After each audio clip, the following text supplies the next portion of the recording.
Ladies and gentlemen, our friends around the Apex Legends community, welcome to the one, the only Nessie Cup Finals. We have been throughout a gauntlet of competitions and moments to find the greatest of content creators, even pro players here and there. We let a few in, though this isn't the ALGS, and found a way to put them all into the greatest lobby we could assemble for $100,000 on the line today. I cannot wait to enjoy it with you all. And thank you so much for being here on Play Apex, of course, on our YouTube, across all of our content creators' YouTubes as well, my stream, my community. And of course, we will get into my compatriots who are just as excited and enthused as I am. My name is Raynday, but I'm joined by two of my favorites. You might have seen them hosting their own Nessie Cups. It's Guhrl and Dazs. And Guhrl, I'll start with you. How excited are you to be going into this finals of the Nessie Cup? Super excited to see all of our contestants played out today, of all the fun modes that we got planned for them as well. There's going to be some interesting game modes to be played out today. So happy to be here, and I'm so happy for everyone who's made it here as well. You know, Guhrl spent yesterday winning with one of our pros in North America, Jen Burton, a Twitch Rivals event. So she's already up on the weekend. She's trying to have some people she's casting now join her in that. But Dazs, as we watched on the sidelines, it's now our turn to take the headline here. Dazs, such a great content creator, and you hosted your own Nessie Cup just a few days ago. How does it feel to finally be at the finals? It was fantastic. Let me say there was a lot of great moments. I mean, things that really disrupted the meta for even the regular pros and casuals. But you know what's so great about the Nessie Cup was the fact that it's also up-and-coming names for the Nessie Cup. We're going to see breakout names that are a part of this tournament that are having their shot at pretty much striking the gold. But also, it's all inclusive. That's what's really a whole lot about the whole fun about this event. Nessies are awesome. 10 out of 10. Well, Nessies are, man. I got like 7. Hold on here. I got like 17 Nessies. This is just one of them. It's just one of them. I'm wearing a Nessie. There's Nessies all over the place. And that's the thing, though. It is inclusive. And Guhrl, Dazs brings up a great point. Before we get into the actual meat of what the tournament is and what they'll figure out today, the Nessie Cup intentionally is supposed to be giving back to the community. It's an honoring after 5 years of all Apex has done to build these great relationships, these great content creators that you may know or you may not know that love the game and love them back a little bit in a tournament that works for them. Yeah, I went ahead and I watched actually a lot of content creators play from your tournaments as well, and I've seen all of the smiles that have been brought from these tournaments, and I've seen, oh, this is gonna help me pay my tuition, oh, this is, you know what I mean? Yeah. And it's been helping so many people, and it's been highlighting them, and they're appreciating it so much, and I'm so happy for them. Well, again, a massive shout out to EA and Respawn for helping us to do this, everyone in the community who's worked behind the scenes. But that means we are now at the moment. So let's get into what this tournament will hold onto for all of us to figure out how they can get into their winnings. Of course, that would be the format of today that we'll bring up on screen and talk a little bit about. I want to get your thoughts on, Guhrl, because here's the thing. As we're actually just going to speak about it a little bit. This is a different format than even all three of us have done. We each decided our own Nessie Cups would be different, but today's format, it's going to be a new challenge for players. Yeah, absolutely. So for the first game, we're going to do a World's Edge game, and it's going to be no guns and no Rampart or Vantage because those legends do have guns. So we're going to start it off like that. Game 2 is going to be Storm Point. It's going to be 3 strikes, no lifelines. And game 3 will be World's Edge again, duos. Gibby Caustic only. So that'll be really fun to see those shotgun fights. It's a big one. Yeah. And Dazs rounding it out as well. Guhrl was mentioning that on the back half, we're kind of going to do similar things there. Exactly. When we come into game 4, we're going to see a really unique game mode, seeing 30 versus 30. We are going to have assault and a controller placements on Stormpoint. That's going to be a whole lot of fun. Game 5, we're going to be back with 3 strikes, which is going to be an absolute blast. And game 6, trios no gun to kind of round things out again, bringing back the melee only. And kind of curious what your thoughts, both of you, on the meta on seeing melee only at the start and the end. It's going to be a whole lot of fun. Yeah, I'm excited. I really can't imagine it because I've never seen something like this. And that's kind of what's so fun about the Nessie Cup. You know, my compatriots here coming up with crazy ideas. I love it. I can't wait to see what the pros do and how they win a game of Apex Legends with no gun. I can't seem to win a drop without a gun. So if they win a whole game without a gun, I'll be very impressed. But this thing started when all of us came together and had these ideas to do individual gauntlets leading up to the finals. And Guhrl, yours was first. So the players who qualified, there were 20 of them. Let's look back at some of the moments and walk us through kind of the theme of your tournament. Yeah, so the theme of my tournament was a bunch of challenges, and it was a regular BR type tournament. Here we see the Kraber play in the end zone and them having a lot of fun. We see another pro player, Qzier, going crazy with the wingman. This is actually a 2 versus 3 in the end zone, and he's doing a lot of damage, calling out a lot of shots. And in this scenario, his and hers live, they're actually a couple streamer, and Andrew ends up killing Juka's team in the 2 versus 3, and they actually hug it out on stream after this. You can see Juka's POV here, Pylon, Briggs, unable to finish that out, and it was just 1 by 1 HP. It was crazy, and it was so fun to watch that happen. Here, it shows off the challenges, and Love is going to be able to pick up Noodle because one of the challenges was to revive your teammate, but they just respawned kind, so they weren't able to respawn their teammate there. They made a little oopsies. But yeah, these are the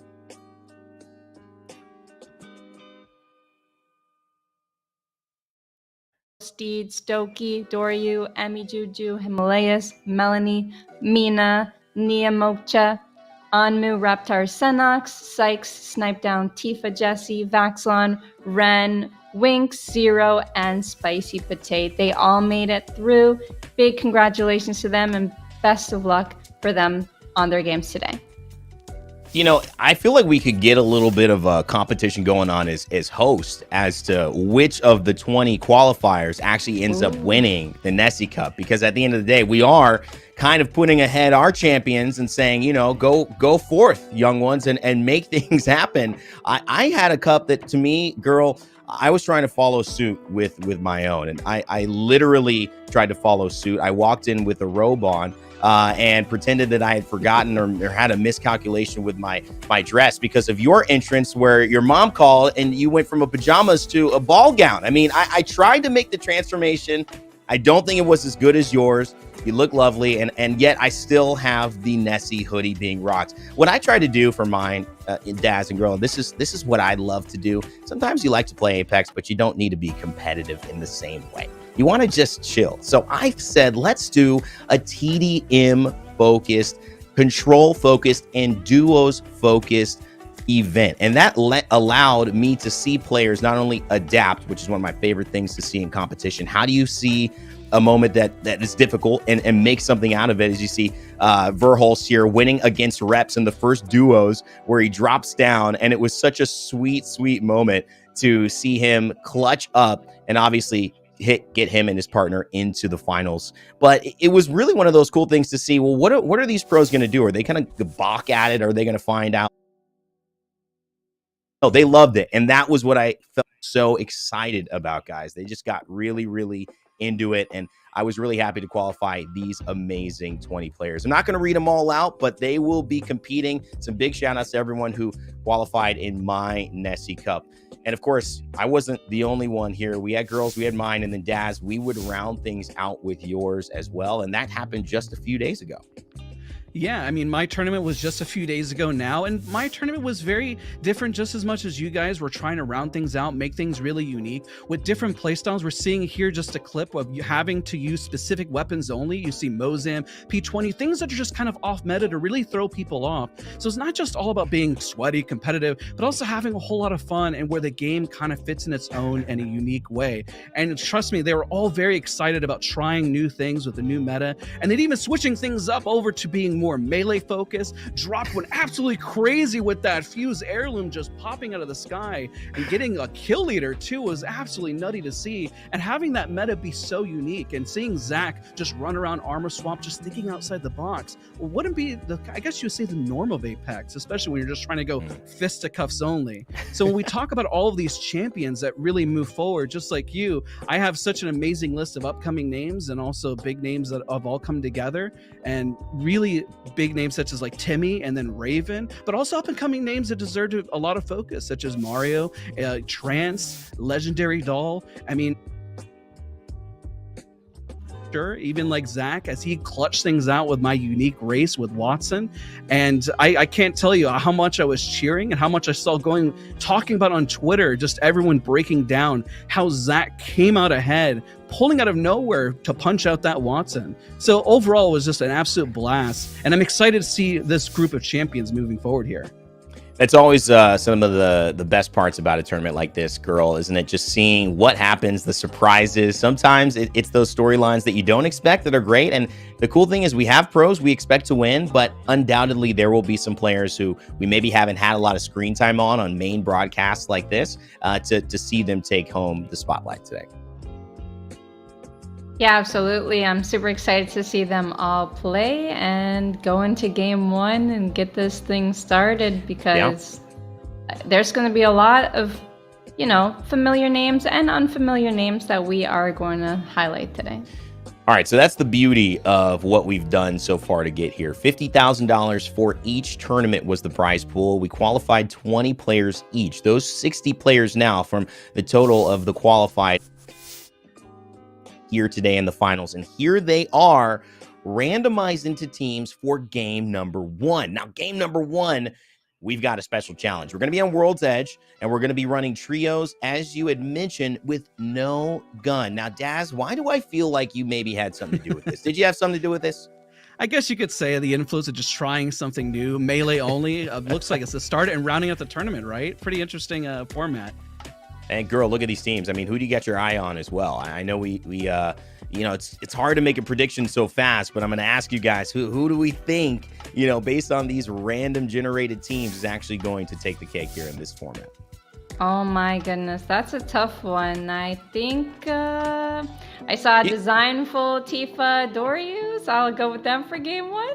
Okay. All right. That sounds pretty good. I liked this Timmy's team over there, so that looked pretty good to me.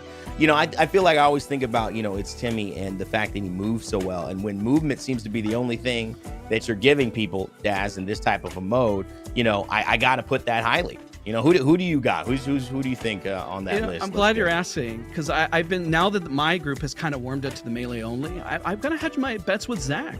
I saw him do some really interesting things by punching out. And while he didn't clutch it up like Drops, but listen, underdog compared to Drop at the moment with the fisticuffs, right? I think he's going to do something really unique and put on a show for us today. Now, one of the cool things about this broadcast, typically if you're on Play Apex, you're watching, we're putting on a show. And this one, we are pulling back the curtain a little bit. So we're going to acknowledge chat. We're going to say hi. We're going to say hi to Daz's chat and his YouTube stream, Guhrl's YouTube stream. We're going to say hi onto the Twitch stream, the main broadcast, my streams here. So feel free to chat, to comment. We might feature some of those conversations and put them in throughout the day. But before we get into game one and start looking at it, Guhrl, I got to get off the top of the mind. Strategies. Sure. What are we thinking? There's no Vantage, there's no Rampart that you can play, and you don't have a gun. So, I mean, what's the lineup? What's the strat? What do you give us a thought on how this game mode is going to play? Because I really don't know. Well, I think I saw a little bit of Daz's tournament, and Fuse was definitely a big one for this mode. A lot of grenades, a lot of arc stars, a lot of sticking. And Ash might work as well to kind of latch people onto the ground, get them stuck. Watson might be a good counter for Fuse, but I don't know if you want to do both. I'm not quite sure. I mean, to me, the riot drill came into mind, but again, it felt like it would be great to have Rampart throwing that wall down and then get easy riot drill damage to Daz, but no Rampart here. Do you still feel Maggie might be a pick that some of these players go with? Maggie, Fuse, something like that? I think so. It's possible. One of the interesting ones that I saw was a lot of Caustic, especially because we've been seeing Caustic get a little bit of a buff, right? Yeah. But there is an interesting thing there. If a Watson puts down a gen, how can Caustic put the barrels down? That's going to be a real big counter of what we see today of who gets to push at the end and whether Fuse can be really effective. Interesting. What do you think about that, Guhrl? I like that idea. I mean, Caustic seems pretty OP. If it's in a late game zone, the only counter to that is Caustic running around, or maybe a Watson. Exactly, which is a little overwhelming. And can the Fuse save their arc stars? Can they save their grenades long enough? Well, we're very close to getting into game one. I'm just waiting on confirmation. I think I might have gotten it. But before we do, maybe just a final little question, Guhrl. I like Caustic. I like that conversation. Is there any use for traditional legends like Bloodhound and Seer? Because, scans, do they just lose all relevancy, when we're in this position and you're just looking for raw damage output? And what about my boy Ballistic? Can he get a little bit? Is that Smart Bullet something? I personally wouldn't choose them myself. I personally choose a legend with abilities that do damage or have some kind of stun or capture like Ash I was talking about earlier. But something like Valkyrie, good, especially with her ability upgrades and how she can fly a little bit extra. She might end up being a good pick here. So we're about to find out. Yeah, we're about to find out guys together. Are about to find out. It's going to be Guhrl and Daz on the mic for this one. So while you keep theory crafting, enjoy the cast, guys, and take it away. All right, Guhrl, speaking of that theory crafting, right? I mean, everyone is definitely trying to run around, and you can't look how it feels being antsy, not being able to pick anything up, right? I mean, what do you think of people are going to do? Are they going to fight early? Are they not going to fight early? Because, I mean, are you going to waste those grenades? That's going to be the real big question. Well, I think the big thing in this tournament here is placement matters the most. I'm not quite sure. Yeah, I'm not quite sure if anyone will go and pick up guns because they won't want to accidentally shoot them. But arc stars and backpacks are definitely going to be picked up here.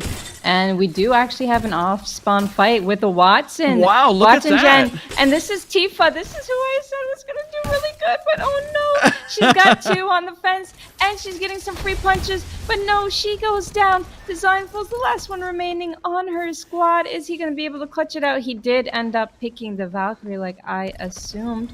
Which is a really great pick. Maybe he can go back for banners. Unfortunately, they don't have a support legend here, so he really has to be able to come back for it. And are they going to guard it is also one of the big questions. Oh, honestly, I would guard it if I were them. But again, who knows? They might end up going somewhere else. We the people confusing on. It looks like they are guarding that banner for sure. They definitely noticed that they don't have a support legend.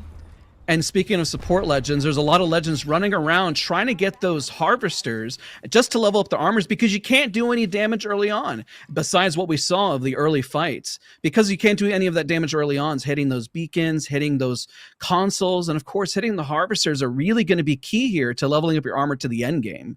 Because otherwise, if you don't have that, I'm pretty sure nobody wants to be on white armor, right, girl? Yeah, nobody wants to be on white armor. So going for those Evo harvesters is quite a great strat. But what Designful here. Look at this. Let us know the update. What's going on? He's going in for the banner. He got both banners and he's going away and he's running and they can't really catch him because they can't shoot. He's flying right up ahead, getting that jump start. And Omnu says, not today. I'm going to catch up right to you. But is it worth just sticking this? Do you think they're going to keep chasing him down? I mean, what do they lose, right? I think they just get more points or on their Evo shields if they do end up catching him. Onmu's really going to give it a try, but how are you going to catch a Valk? You can't fly. That's true, unless they land right on top of them. I mean, looking at this, every second matters here. They're wasting time not getting harvesters. Wow, look at that contest. It's like having a regular ranked match, punch out the predator, right? Looks like I'm watching racing in the air in Apex Legends for the first time. This is crazy. Oh, he got him. Designful. I can't believe that. The team that I predicted will win is first out in the first game. So I won't do any more predictions for the rest of the day. Listen, the Melee tournament, aside of that, can definitely be unrelenting and unknown what those variables look like, just because anything could happen, especially when you're trying to run around and reposition and the zone at the end. Let's talk about, isn't that going to get pretty intense as players start to squeeze in, right? Yeah, absolutely. And it's unfortunate to have a contest like that off drop 50-50. You never know what's going to happen, and you can get focused, 3-man punched. And right now we're taking a look at Kareem, Reps, Trev, Bullet. Seeing some of that early fuse play, like you actually mentioned this early on, talking about early fuse and the impact. Do you think that individuals are going to waste those grenades early on just to get some knocks, or is it just going to be hold on to them to the very end? And look at this fortress. This fortress of nobody's going to be able to cross it. Oh yeah, that's going to be really tough. It seems like they predicted the end zone and they want to just hold this spot for as long as possible. And with that Watson pylon, no one's really going to be able to push them unless they go through that and punch that pylon out. So it's going to be pretty dangerous. Let's see if they predicted the zone right. Exactly, especially with that zone. I mean, we talked about it where the pylon is definitely going to be dangerous and messy for the end game. Yeah, what do you think about the Fuse Watson combo? Do you think having both on the same team is a disadvantage or an advantage? Oh no, now we're in a fight with the Caustic, like you said. Oh my gosh, it's already happening early. Let us know. Tell us what's going on here. What are we seeing?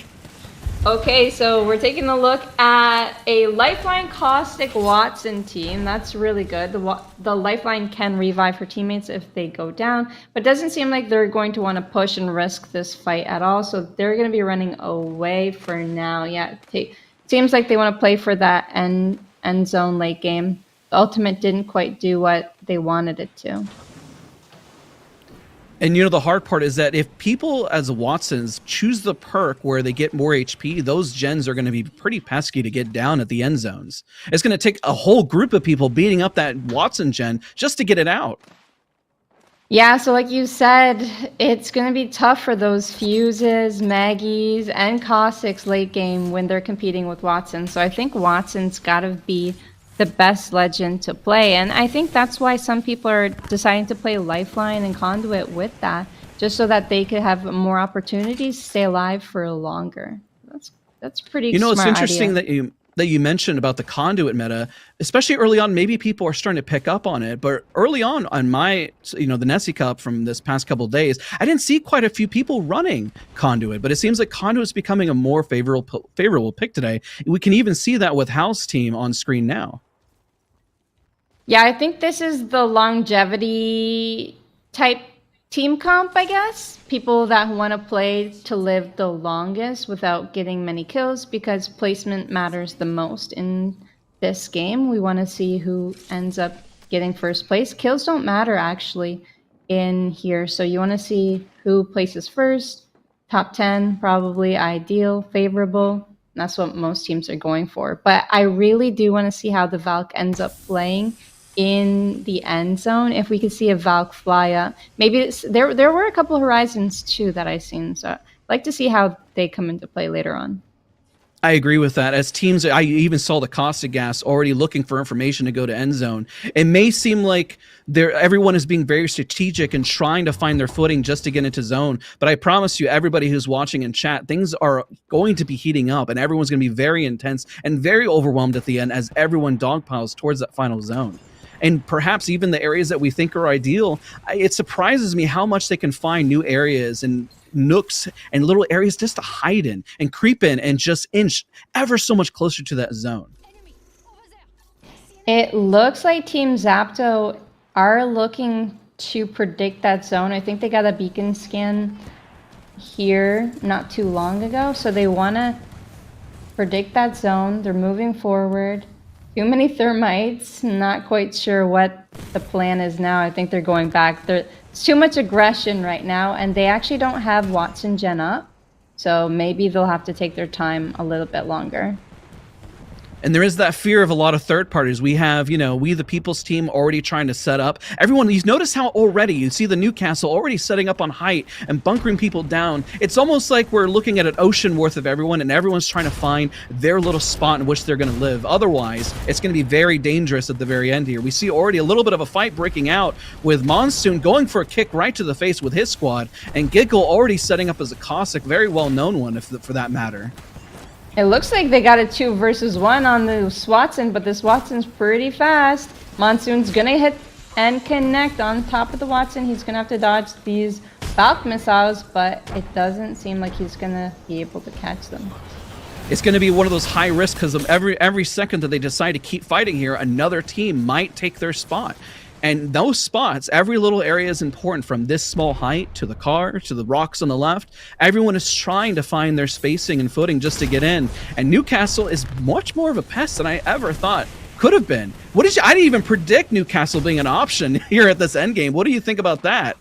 Yeah, honestly, I wasn't expecting it either, to be honest. And something I just saw was Guhrl used her ultimate on Caustic, but didn't really do that much because you can't shoot while they're slowed. So it's kind of hard to make use of Caustic when everyone's running around like that. But going back to Newcastle and what you were asking, great for reviving. And it's going to be hard to punch him out while he's reviving because of the shield. So it might be a 1000 IQ play right there. Exactly. Did you see that the Newcastle also had a gold revive? And look at them in these little tight areas as well, trying to find some spacing. Watson is definitely creating these nice boxing rings, just like, Fight Night on Olympus. We're seeing nonstop boxing areas being created before everyone sets up. It's actually pretty intimidating now to see a Watson being put at this level in play. Yeah, it's going to be a good game, and it seems like the end zone is pulling into their favor, even more centered. So it's going to be pulling probably towards Harvester on the west side of it. But look at this nonstop fight from Monsoon here. Fight. Yeah, they really, really like fighting, and I wonder how much meds they have left because they've been fighting for quite a long time. Look at that gen. Look how much work that it's putting in. Probably just because it's got double the size now. It's pretty much boxing and punching everyone out. And Monsoon knows that if they don't get it, that House team might encroach right on top of them and bully them off. They need to find some space very soon, or else they're going to get bullied out. Legendary Dolls popping an ultimate accelerant too, just to have another gen prepared. So that's going to be great for them. But more teams are flying in as time comes by. More people know where the zone is ending. So do we want to be in the pinch? Do we want to be in the center of this zone? Or do we want to be on the edge? What do you think? If it was me, I would personally want to be towards the center of the zone. Moving as little as possible and defending your little area is everything. And unfortunately, with Legendary Doll, Casello, and Presley here, having this height is fantastic, but it's not going to pull here. Unless you think so otherwise, Guhrl. If you were to guess, based on what you're seeing so far, where in the world is this going to end? Where is it going to pull? I think it's going to pull more towards where Snipe Down is, or where he just was, right down there. Yeah, it's not pulling on towards Casellos' team. What I find really interesting, the boxing areas, look at these little areas that we see on the screen. We have danger zone 1, 2, 3, and 4. And whoever's able to guess where it's going to pull, it almost feels like their best bet. And you can correct me if I'm wrong, is just to make sure, hey, leave me alone in my little boxing area. Yeah, they're all just waiting on the zone to close to see if they predicted right or not. But they do have quite a good spot, I think. I'm not sure if you can fit 19 teams in this area. What do you think? It's about this zone right now is about to get really dangerous. I didn't even notice no other team died after Designful Antifa died earlier on. I know they're probably watching from the sidelines. You know, at least they're gathering intel information and how, you know, the further zones or I guess game 6 are going to go with Melee. Look at the zone pull. Look at the zone pull. It showed it onto the map and they are currently in. So Control goes. Trans, they're in a great spot. Look at Sykes looking from a whole vantage point here, no pun intended, just checking out where they should go. But you're right, if you see Timmy's team, looks like they have a really powerful spot just from, they don't even need to move, to be honest. Everyone else, unfortunately, has to move. And talk about this fight. This fight right now that's about to break out is about to be pretty overwhelming. Looks like Zero is pretty much telling them, hey, we're going to fight here. Let's make sure that Reptar's team cannot move in and that they don't occupy and control any space. It's interesting to see the Wraith because she can portal in and maybe even pass some people's fences and get her team in a good spot. But they're going to have to not utilize all of their abilities while they're being gate kept. Otherwise, they're not going to have anything left once the zone closes in. They're definitely going to need that generator later on. Exactly. Unless they got a whole stockpile of Ultic cells. I mean, every minute of not having a generator up, you risk having that caustic gas. That's pretty scary. Well, let's take a look. They're all going to take the balloon. Let's see if they even have any spots to land. Oh, no, they're just going to jump off and they're going to walk in. That's actually a smart idea because there is space left inside that next zone for them to take right near that truck, right? So they could squeeze it in as long as they don't get pressured too much. So take a look at that. They're actually crafting right in front of the enemy team and they can't do anything about it. The amount of disrespect, just saying, you know what, we need more resources, we need more batteries, and every single one of these resources is going to be important just for the end game. Let me tell you, at the end, as you're trying to pop every bat and every cell, just as everyone squishes together, it's going to make a make and break difference here. It looks like they're utilizing the Lifeline care package to see if they could get some gold revives, but unfortunately, Baby Nikki only got the gold bag, so maybe no gold revive for her and her squad. Oh, and take a look at this. Yeah. Bullet goes down. He did go down, it looks like, from a bit, and everyone's sliding in. They're trying to decide whether or not just to finish it, and if anybody's going to third party, taking a lot of damage from the flames and the fire here. But the question is he going to be able to find some space without getting bullied out? Yeah, he's going to have to run away. The great thing that Apex Legends added in one of the recent patches is that Fuse can take 50% less damage from his ultimate. And that's why you can see Fuses now run through. And I don't believe they're slow on that as well. So Fuse is going to be great to kind of counterplay within his ultimate there. Oh, wow. I agree, and the hard part about Fuse as well is that Fuse's ultimate becomes less potent towards the end zone, especially with Watson just being so prevalent here with so many fences. Patate has a very hard job here, punching out enemy Watson fences, but also trying to place her own to make this little boxing ring that you're talking about earlier. And it seems like it's just a battle of the fences right now, and this is a tough job to have. I'd be quite nervous if I were in that position.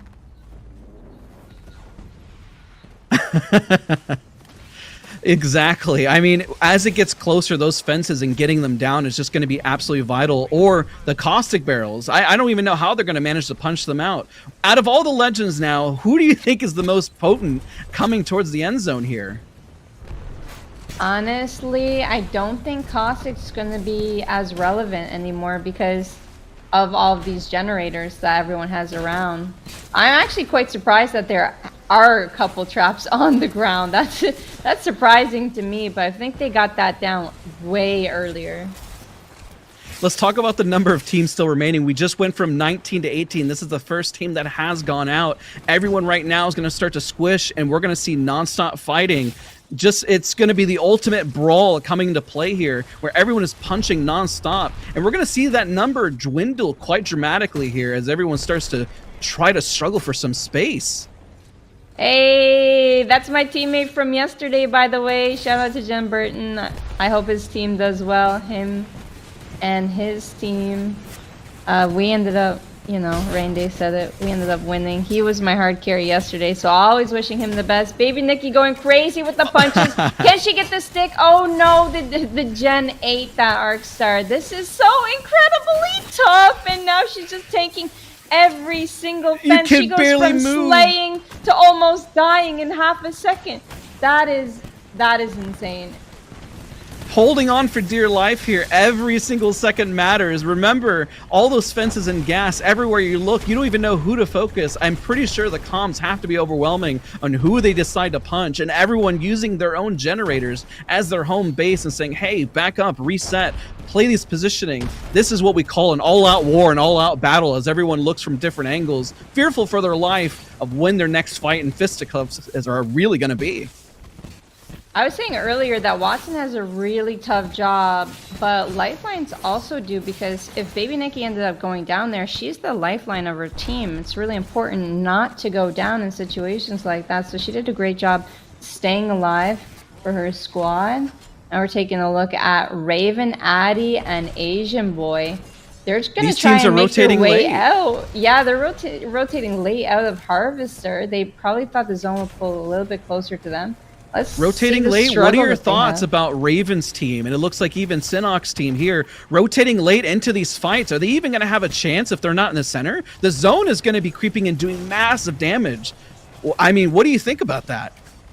I think if you're going to be a late rotator, I think you're going to need Horizon or Valkyrie. I think they're dead here on the rotate. They're just getting pressured way too hard right now. Hiding in from dear life as the zone comes in, but this might be able to give him some focus just to say, hey, punch this individual, because as they move in, look at all these teams, everyone is fighting, and might help them single out through the chaos on who to focus, really. Oh my goodness, everyone is together. Whoever's Watson fences. Look at the brilliance from Baby Nikki here. I love the fact that they're using the Lifeline care package just for a little bit of hope and high ground here, just to keep people from climbing up and punching them out as much as possible. I didn't even think of that strat of holding a little position on height, because that actually helps avoid the Caustic gas. Did you think that like Lifeline would be this impactful? No, absolutely not. That was big brain plays from her and her squad, and the other Lifelines nearby as well. There's so many care packages. And the balloons are great too for escaping all of the mess on the ground. Let's take a look at TSM Imperial Hal. He's a Watson. Should he be avoiding the ground right now? Seems like he's going to be trying to, and everybody is going in, and no nades are doing any damage. They're all getting eaten up by all of the Watson gens. Look at that. No, Fuse isn't effective. Caustic isn't effective. The only power that is really showcased is just Watson and punching people. Girl, what is happening? Everyone is dying. He's in such a good position. He's taking some zone damage. Oh my goodness, he's 1 HP. He's gonna go down. No, he ends up going down. Who is it? Casellos. It was Casellos. And Presley's team. Was that the Newcastle that was still alive at the end? I think so. Out of all the comms, did Newcastle manage to clutch? Look at the amount of death boxes there. I've never seen so many death boxes in my whole entire life. It was.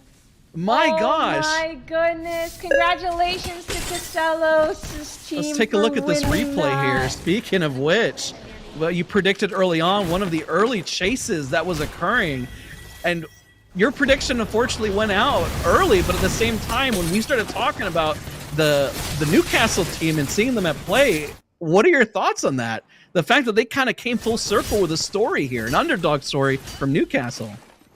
Yeah, honestly, I'm very impressed. They were holding that high rock for such a long time, and they still managed to make it in the zone and pull out a dub from that. That is incredible. That is amazing. I'd love to hear from them later on what their thought process was this entire game, because they managed to win it all.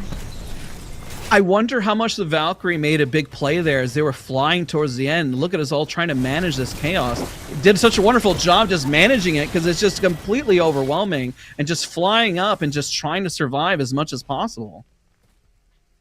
They did a great job. I almost thought Hal was going to win it there, but might have gotten like third place, second place, something like that. But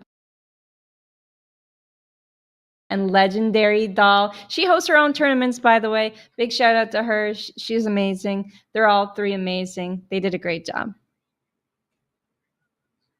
Oh, what a moment that was. It's hard to put into words. It feels very kinesthetic. I feel like I need to dance that one out because basically only bodies were doing talking there. There was no weapons whatsoever.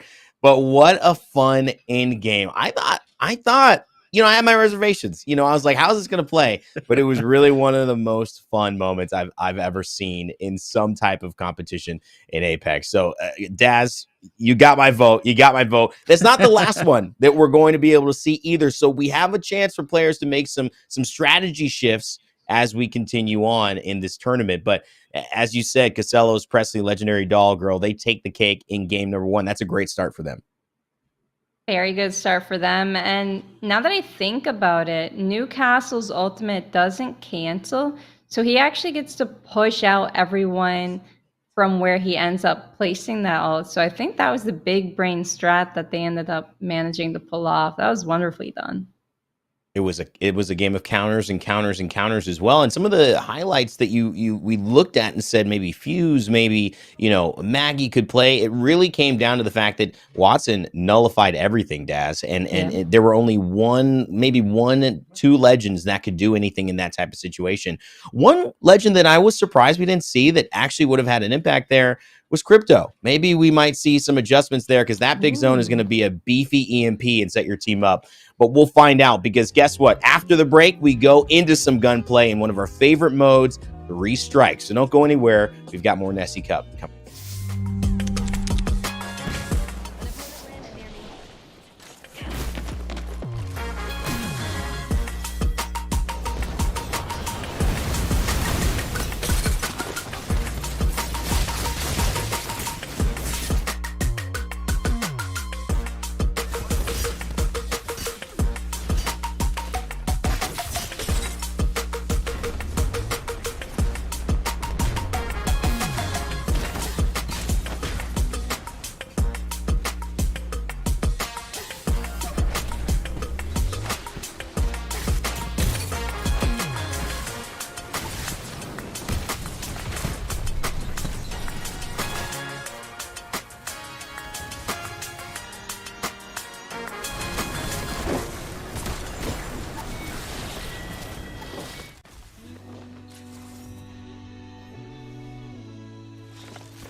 Raynday, Guhrl and Dazs, your host for the inaugural tournament that has set the Apex community ablaze here with prizing and fun times. We just saw about 20 teams punch each other for about 20 minutes. Now it's time to switch it up. And I think that is an appropriate thing. You got to give a little breathe, a little room, a little give, and then a little go. And now we're going into one of the more competitive modes. Not only will they get to play once, they'll get to come back and play again, and then one more time in 3 Strikes Guhrl, which is kind of touted as one of the favorite LTMs that Apex has ever released. Yeah, absolutely. It's one of my favorite LTMs. I was so excited to have it back into Apex to be able to play it. I even played with my community. Fun. Now we get to watch people shoot again. Isn't that exciting? for the first time, I've never gone, an hour in a tournament, a game down, and no one shot a weapon yet. But there's a first for everything.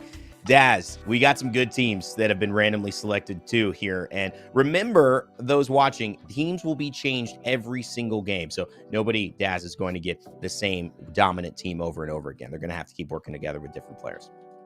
Yes, and so with new teams means we have new predictions, and having those teams also makes it a whole lot of fun. So then nobody actually gets super sweaty, and while everyone is trying their best to win, my prediction actually goes with Team We the People, and I'm going to give you the reason why is because I believe that they can frag out and really come back in. They have 4B and they have Hal in that group, and let me tell you, 3 Strikes is about getting involved and really fighting. It's not about sitting on the sidelines. It's really about just nonstop mayhem. I have to ask you, I mean, now that I've got my prediction out there, selecting like a top fragging team, I think you guys have some different predictions, right?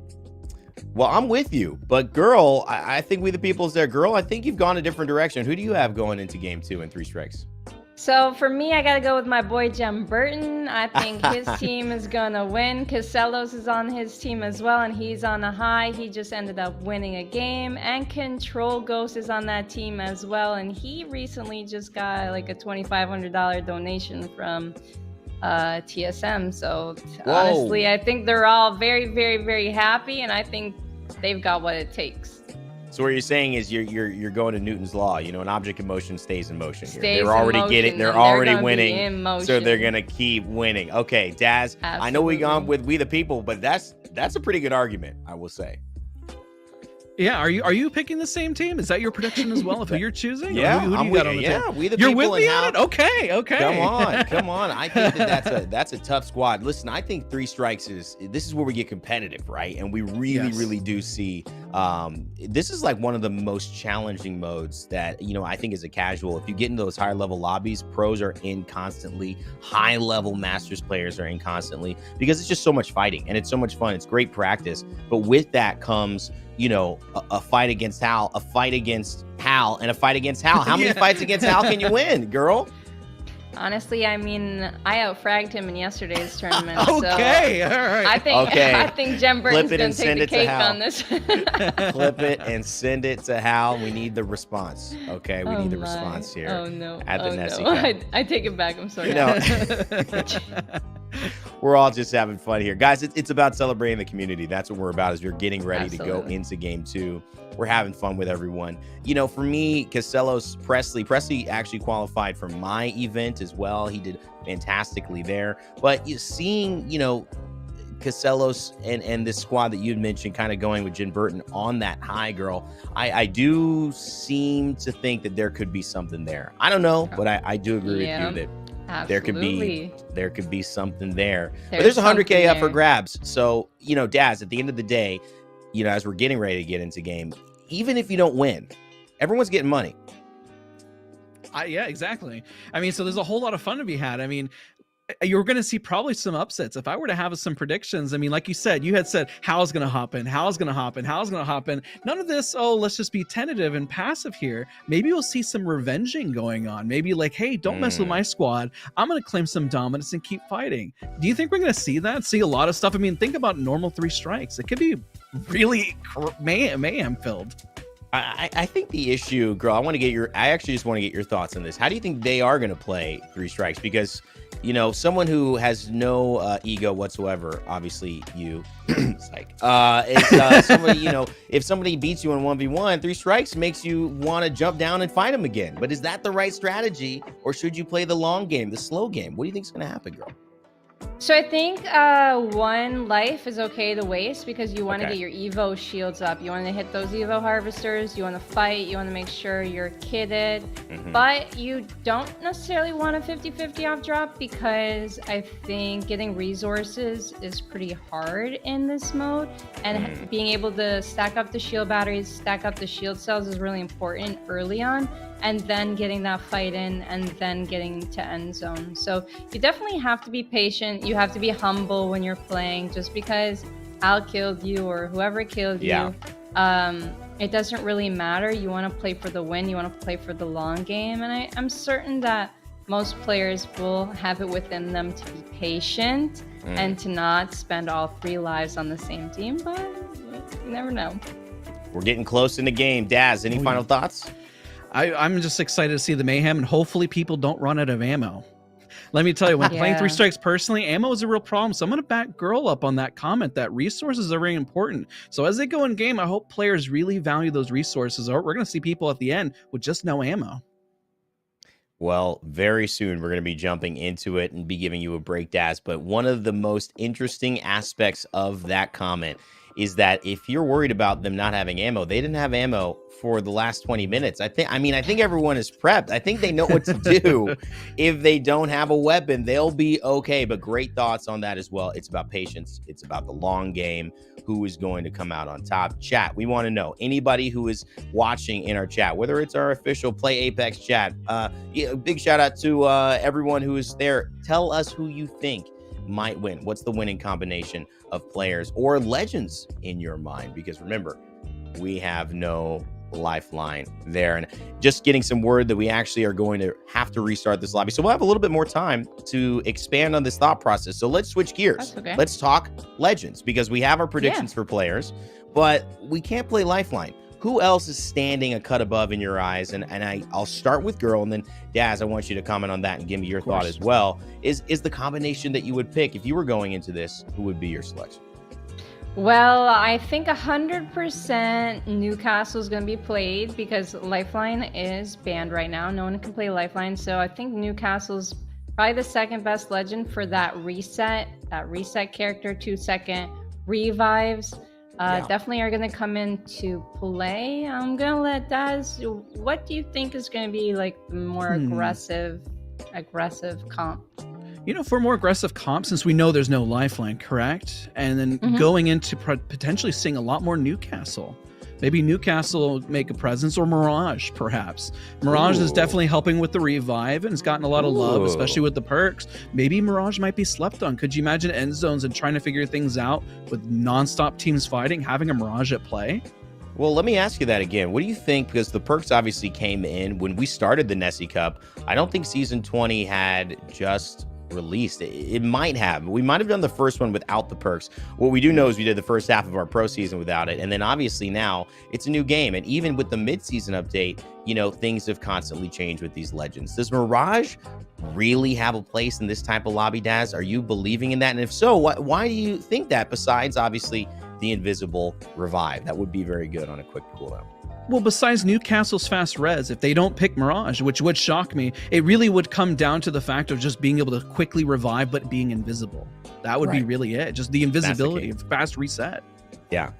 I mean, Guhrl, are you agreeing with it? I mean, do you prioritize it as all? I mean, with no Lifeline, it is that Newcastle Lifeline that now Newcastle needs a new partner. Will it be the Newcastle Mirage? We will find out. But guess what, Daz? You have a well-earned break. Don't punch anybody. Please have a great game on your break, however. But we'll be right back now with Daz later joining us after this game. Guhrl and I, we're going to take over as we jump out of the dropship into a new map and a new challenge. 3 strikes in Storm Point for our second of 6 games here in the Nessie Cup, Guhrl. All right, Storm Point it is. We do have another contest, Designful in a contest again. So is Tifa. But they are actually on opposite teams now. So they're once on the same team in a contest, and now they're on opposite teams in a contest. Let's see who takes the cake. We see in Newcastle, like I said, almost one clip from Lamek. He's going absolutely insane.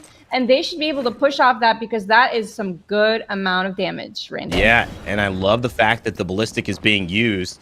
Kind of curious when you consider it, but there's a lot of damage to be made. If you want to get aggressive, if you want to have infinite ammo as well, you want to bunker up with Newcastle, but who needs infinite ammo when you hit so many bullets in a row? Already getting to the level 2 perk, and obviously those level 2 shields. So this team looking very good here. Reptar, Tifa, Jesse, and Lamek. Let's go, Tifa. That's my girl. Good stuff with the Spitfire, too. Great job from the whole team. That was really well coordinated, but it all started with that Lamek spray with the Havoc. Raynday, what do you think about weaponry? What are your favorite weapons to play these days? I've seen you play in Apex a lot this week, and I'm wondering what your take is on that. Well, that's a great question. I think it's funny seeing Tifa start that combo because she is playing ballistic. I've been running a lot of ballistic. I don't know. Chat, let us know who you've been playing this season that's been different. I love Daz's thought process on gaming because he likes to do things that are a little avant-garde at times. He's been pushing Vantage. I've been pushing ballistic, and ballistic got a buff, which was cool. But because of ballistic, I had a chance to see, well, okay, what's the sling weapon that you really want? It makes you ask the question, what is the most powerful weapon if it's fully upgraded? And you guarantee that upgrade. And so the alternator, the RE45, and the Havoc have been really my go-to weapons this season. But another one that snuck up, Guhrl, has been the Sentinel. I just think ever since, I like to snipe, but not, a longbow I don't think gives you enough pop. It takes too long. You're too stationary. But one shot with a charged Sentinel is so game-changing, especially in these early engagements when people are in just blue Evos and 150 health. That's half health in one shot, and that's an easy push. So I've loved those. But what about you? It's funny that you mentioned the Sentinel because actually at the creator event, I confessed a little bit to Nessie. Her and I were having a little chat, and I actually used to hate the Sentinel. I thought it was the worst weapon. Yeah, I thought it was the worst weapon in the game. Like, who wants to play a sniper that shoots once every 20 minutes, because I'm a little bit impatient, right? But now it is my favorite sniper. So, wow. So it's a big difference from the beginning of my Apex times to now. But yeah, I really like the Sentinel. I really like the L-Star too, like the weapon drops using. I like energy, but I really like the Havoc as well. Havoc, Nemesis, L-Star. Energy's been great, but the flatline as well. Oh, Volt! I can't believe I forgot the Volt. Volt's my favorite SMG right now. Yeah, I know. And can you believe it? I mean, I got to shout it out. I got an R99 skin in this season, and it's the R99 has been the most unusable weapon this one season. I got a skin in it. I thought you were gonna say it was your favorite. I thought you were gonna say it's your favorite this season. No, I was like, oh no. No, but you got a Bloodhound skin, I believe, as well, and that's pretty exciting because, of course, Bloodhound's been pretty mainstay in this season as well. Big shout out to EA and Respawn, but right now, Control Ghost on the Havoc trying to get back and forth, but it's just back. Gets down early. Can Casellos do something up on top? You know it. That can be done. And Jin Burton, your squad here, is trying to push, but it's easier said than done. Oh, yeah, and they're getting shot from the outskirts as well, so I don't think they're going to be able to push at all, but that was a really great reset from Casellos. I feel like Casellos knows what he's doing with that Newcastle. It makes me think, is Newcastle the next push, the next new thing? Because people sleep on Newcastle. He is very slept on. Oh, and he's about to go to sleep right now, Raynday. Maybe that's why. Maybe that's why. And they're gonna get pushed, and that's not gonna look good. I really can't be making predictions after this because my squad ended up dying first last game, and they're about to die second this game. I don't know, Raynday. I don't know how I feel about that. You're voting with your heart. You're voting with your heart. You're coming off of that momentum as well. We talked about, so you got to be. Going with, Jim Burton at times. But we'll see. We'll see if that ends up working out here. Spicy Potato up on top. Designful went for the Newcastle also. Misses most of the bullets in the Volt, but because it's just got such good damage, he's going to be able to find the final part of that magazine and get a kill. But it will be, unfortunately, a second strike for him. But that's the thing about this. They will be coming back. There's no permanent deaths yet. Everyone has 3 strikes. And hopefully you can get it better on the other time. But Casellos, Control Ghost, and Jim Burton, they're getting pushed as well as they try to rotate on this ridge. And you can see Rep, Sykes, and Grandma Forfeit in a pretty decent position. The one's pushing. And so putting Casellos in a terrible spot. He's already down. Girl, this could be the second time, maybe even the third. And they're fighting against a team who has not gone down once. That will be the first opportunity to do so. But no, that is it. Jim Burton and them, they will fall. But they'll have one more chance, I believe, to come back and play. Oh my goodness. Thanks for reminding us that it was 3 strikes. I was like, how did Designful respawn? And that makes a lot of sense. But hey, it's great. It's great to be able to fight off drop, to be able to fight again, and to be able to still stay in it and try and win it. And let's take a look at Zero. One of the best IGLs in NA right now as Dark Zero takes the lead in Pro League. See what they can do inside this game. They're doing spiders, getting all of their attachments ready. And you know what I'm thinking of right now? In 3 strikes, since you're fighting a lot, you probably don't want too much like long range or poke or snipers. Right. Your main thing is you're going to be fighting a lot, so having an SMG on hand is good, but there are a lot of repeaters being played right now. Baby Nikki using one of them, Zero using one of them, so it seems like that's one of the go-to picks for Storm Point, because there is still a bit of long range on this map. Most people do play snipers, but it looks like Presley seems just gonna be rathing in here and waiting to get a kill. Oh, maybe it's because the Evo Harvester's right beside there, so they expect a team to come. What do you think? A team will be, but I don't know if they'll come in that building. That's the question. And it's, you know, who else would it be? The coach of TSM, just won regional NA finals, Raven, alongside with Asia Boy and Presley, our winner of last game, trying to cook up a little something. Raven showing his skills. Doesn't often get to see the Goach, as he called himself on Twitter today, play. But I'd love to hear what he is cooking up with his squad. They just finished their looting. We wait for him to slide down again. Slide down now. 2. Moving over to the right, Newcastle. 2. I'm looking. Knock. I'm naming the fucking Newcastle wall. Yeah, I'm flying above them. Flash. No angle. Newcastle's dead. Right here. Back. Last one in the back. Rev. Flash dead. Nice. Got there. Give me the loot. Give me the loot. Well, that's why TSM wins so much, obviously. They've got someone like that cooking up maniacal strategies, like sneaking with a Mirage behind a team near an Evo cache. Fun stuff to see Raven and squad get it. And Presley off to another good start after winning game 1. Yeah, it was wonderfully played by Asian Boy there too. Great spray. They don't even have to communicate really when they're shooting so well, and that was such a clean team fight, clean wipe that there was really no worries for them, and they gotta giggle it off. You gotta have fun while playing Apex too. You do. One of the players that he coaches, Verholst, here on the Valkyrie, and Kareem Cheese. Just a goat in real life as well. Great guy, great content creator, whether it's across Twitch or TikTok doing his thing in anime and Apex specifically. They're going to be sitting quite closely here. And now Sykes on the horizon, a very different composition. Reps has gone a very different way with the Bangalore, Caustic, and Horizon opting away from the Newcastle, away from the Valkyrie. But in terms of mobility and team-wide mobility for that Caustic, it's going to be helpful to have that gravity lift that can move all 3 of them at once.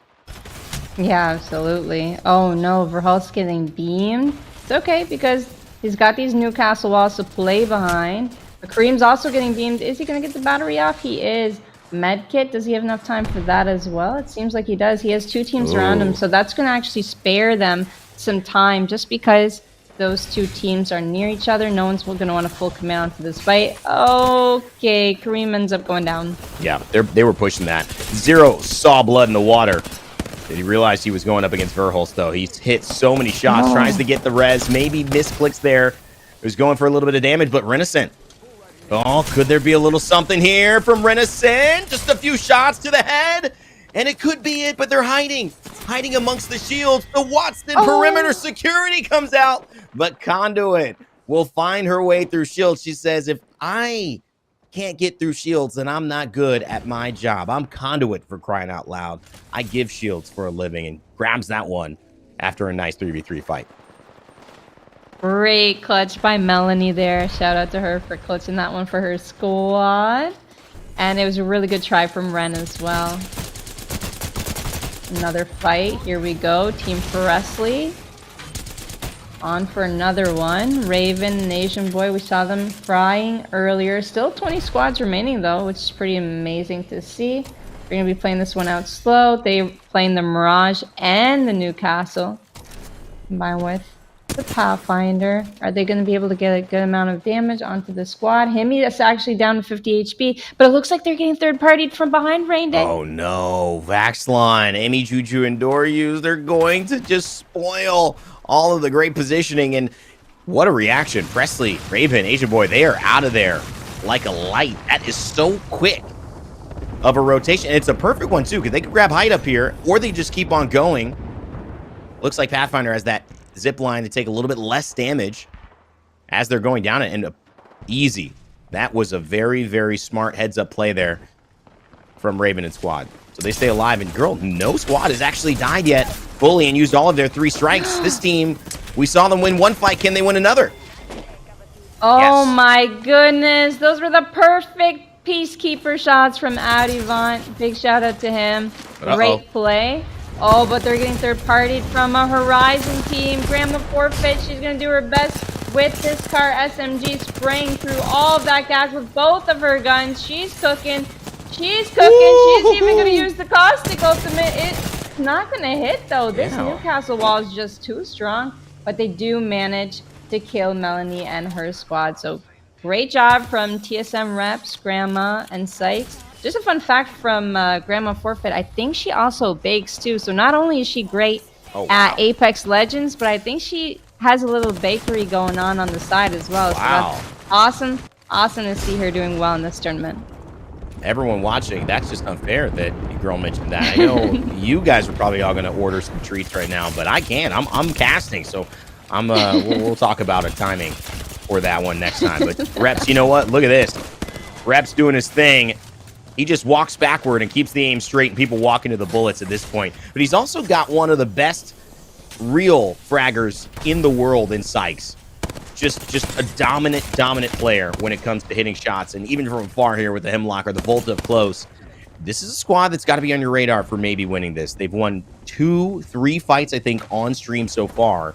If they keep this up and keep those strikes at a minimum, they could be in contest for winning this. Yeah, they're doing great. And I don't know if you caught it, but it was actually Zero and Melanie that came back for a little bit of revenge fight, and they ended up losing it. So they're not going to feel great about that. TSM MK, Jordan, he's ends up going down. Let's see if his squad can clutch it. That's a good stuff there. But you know what? Sykes is the last one standing. He's going to get reps up really quickly, and they're just going to back off. They've lost Grandma Forfeit, and I don't know if they're going to try to get that quickly. The shield battery is the high priority at this moment. They'll get a little bit of height on this rock. Dipping down, they see that's the team that was kind of peppering, getting involved in that fight from afar, and so not feeling too confident on the slide. But look at Stay Naughty. He's just a bullet away from going down. He's in the crevice. That'll do, at least for one. And that Newcastle mobile shield, oh, it's certainly moving a little bit faster than usual, and they force the castle wall out from the players. So as you can see, Reps and squad still not fully taken a strike, and we already have 2 teams fully out of this lobby. And we have to think about later on, there's going to be no respawns later as well. So if they want to use the respawns, they're going to have to do it soon. But they have a lot of momentum. They've been playing extremely well. One team we didn't take a look at is Timmy. Seems like they've got good edge position as well. And a lot of fighting going on in those buildings up top. Yep. Really good vantage point there, especially for teams who are trying to rotate a little bit late. One of the teams I had picked, and so did Dazs, is We the People in Imperial Hal. We saw them a little bit up close on height on that building. That'll be an Iamoka going down to Jen Burton. Excuse me, Jen Burton, yeah, will bleed out. Iamoka on the screen, and that's Doryus as well, taking one down. We the People, Orby, and Imperial Hal still up on top. Verholsten squad with Kareem and Renison have found their way underneath the big house. As we take a little overview to show you where things sit. We're still able to use strikes, Guhrl, but as you mentioned, that won't happen for a certain point in the game. So you kind of got to go in now or play like it's your last life.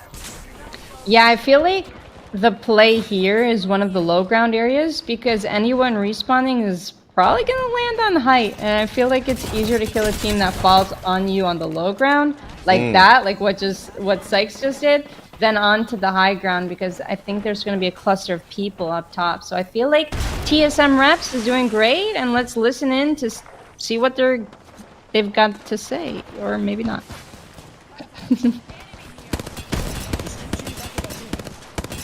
I hit him one. I'm gonna help. You want to smoke here and swing right on this team? Yeah, I do. Okay, let's do it right now. Over here. Flash, one on! I'll have to ult him. I'm ulting him. I put a nade there. I'm nade spamming it. Careful of your height, careful of your height. Top right, I'm backing up. I'm calling back. We have no more lives. We can't die anymore. Yeah, no, we have three. We have three still. No, we don't. They're not disabled yet. Oh, is it disabled for you? I think so. Top right. Does it say respawn's disabled? Not for me. Okay, we're good then. We're good. It's gonna turn them off after this game though. Yeah. What do we have? I have 80. I have 100. We just gotta shoot this team up here and get them killed, okay? Yeah, bro, if we kill this team, we just win the game. Yeah, you're right. Smart focus on. Kill this guy! Oh my god, bro. I'm almost at an end.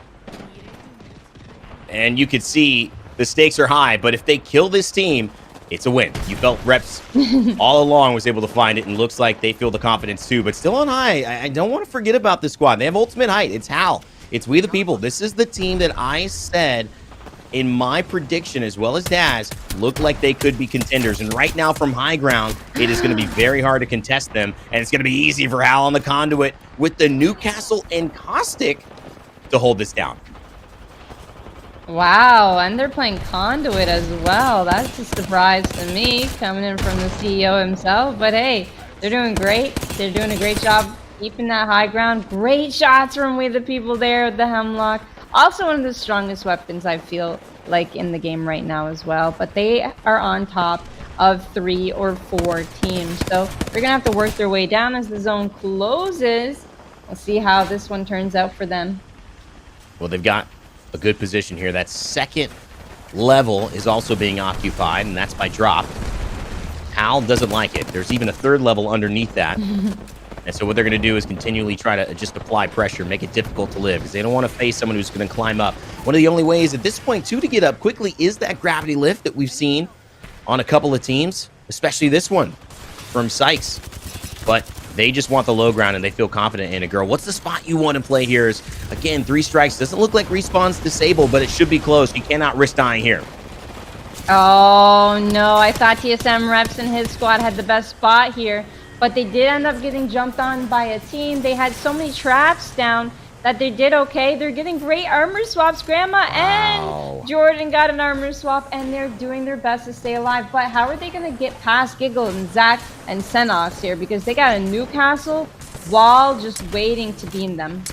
It may be a digi threat on the PK. It's possible, but you look at those shots. It hits 54-88. Trying to get one more. It is going to be up to Sykes. He's going to abandon this, and that just means may just be abandoning the game, but he gets 1 kill there. Looks to maybe get a second, and that should be it. They're out after not dying at all. They die this time, and still on height is Imperial Hal and We the People and Orby. They're going to drop down with shields, caustic gas, and a Newcastle wall if possible, but they're just like shooting fish in a barrel right now, Guhrl. Everyone below them, and they've got eyes on the prize.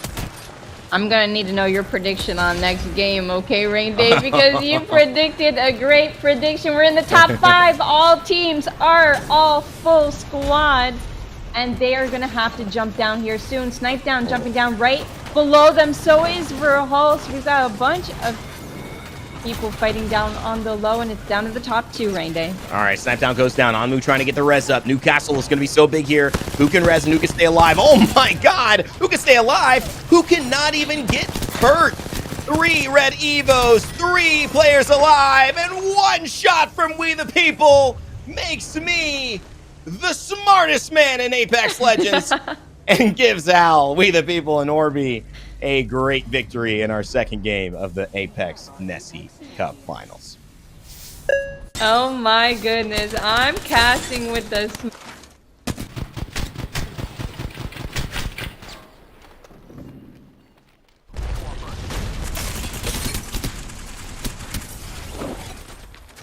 I'm happy to be here, happy to be here.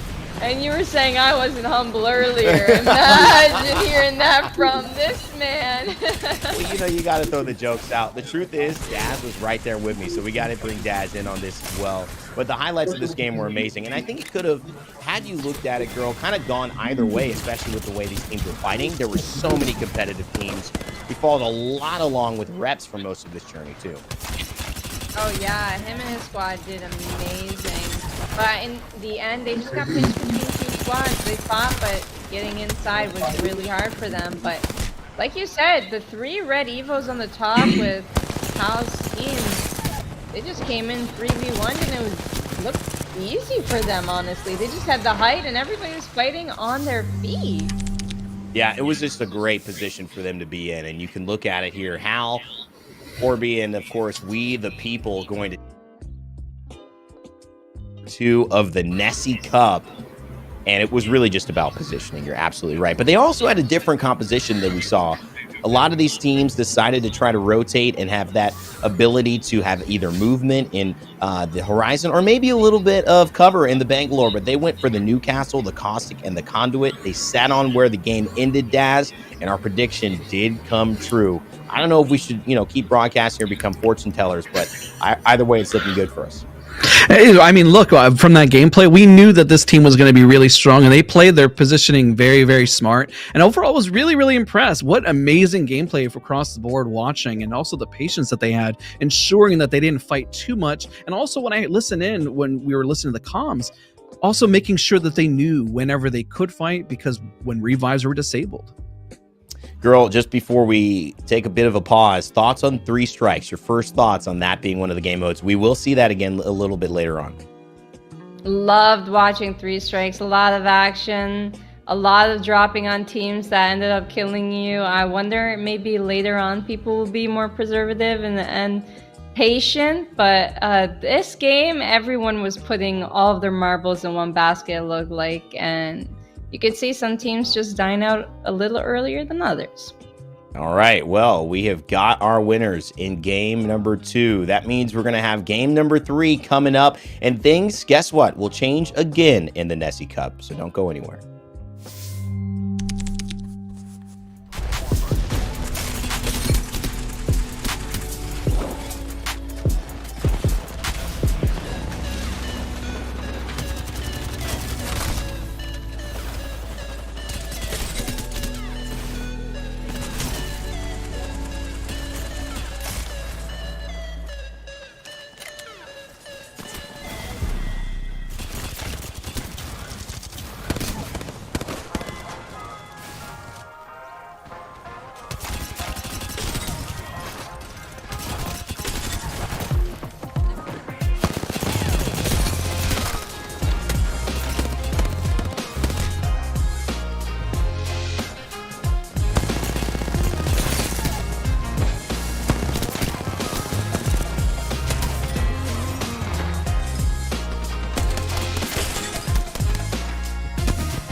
The $100,000 Nessie Cup Finals is here.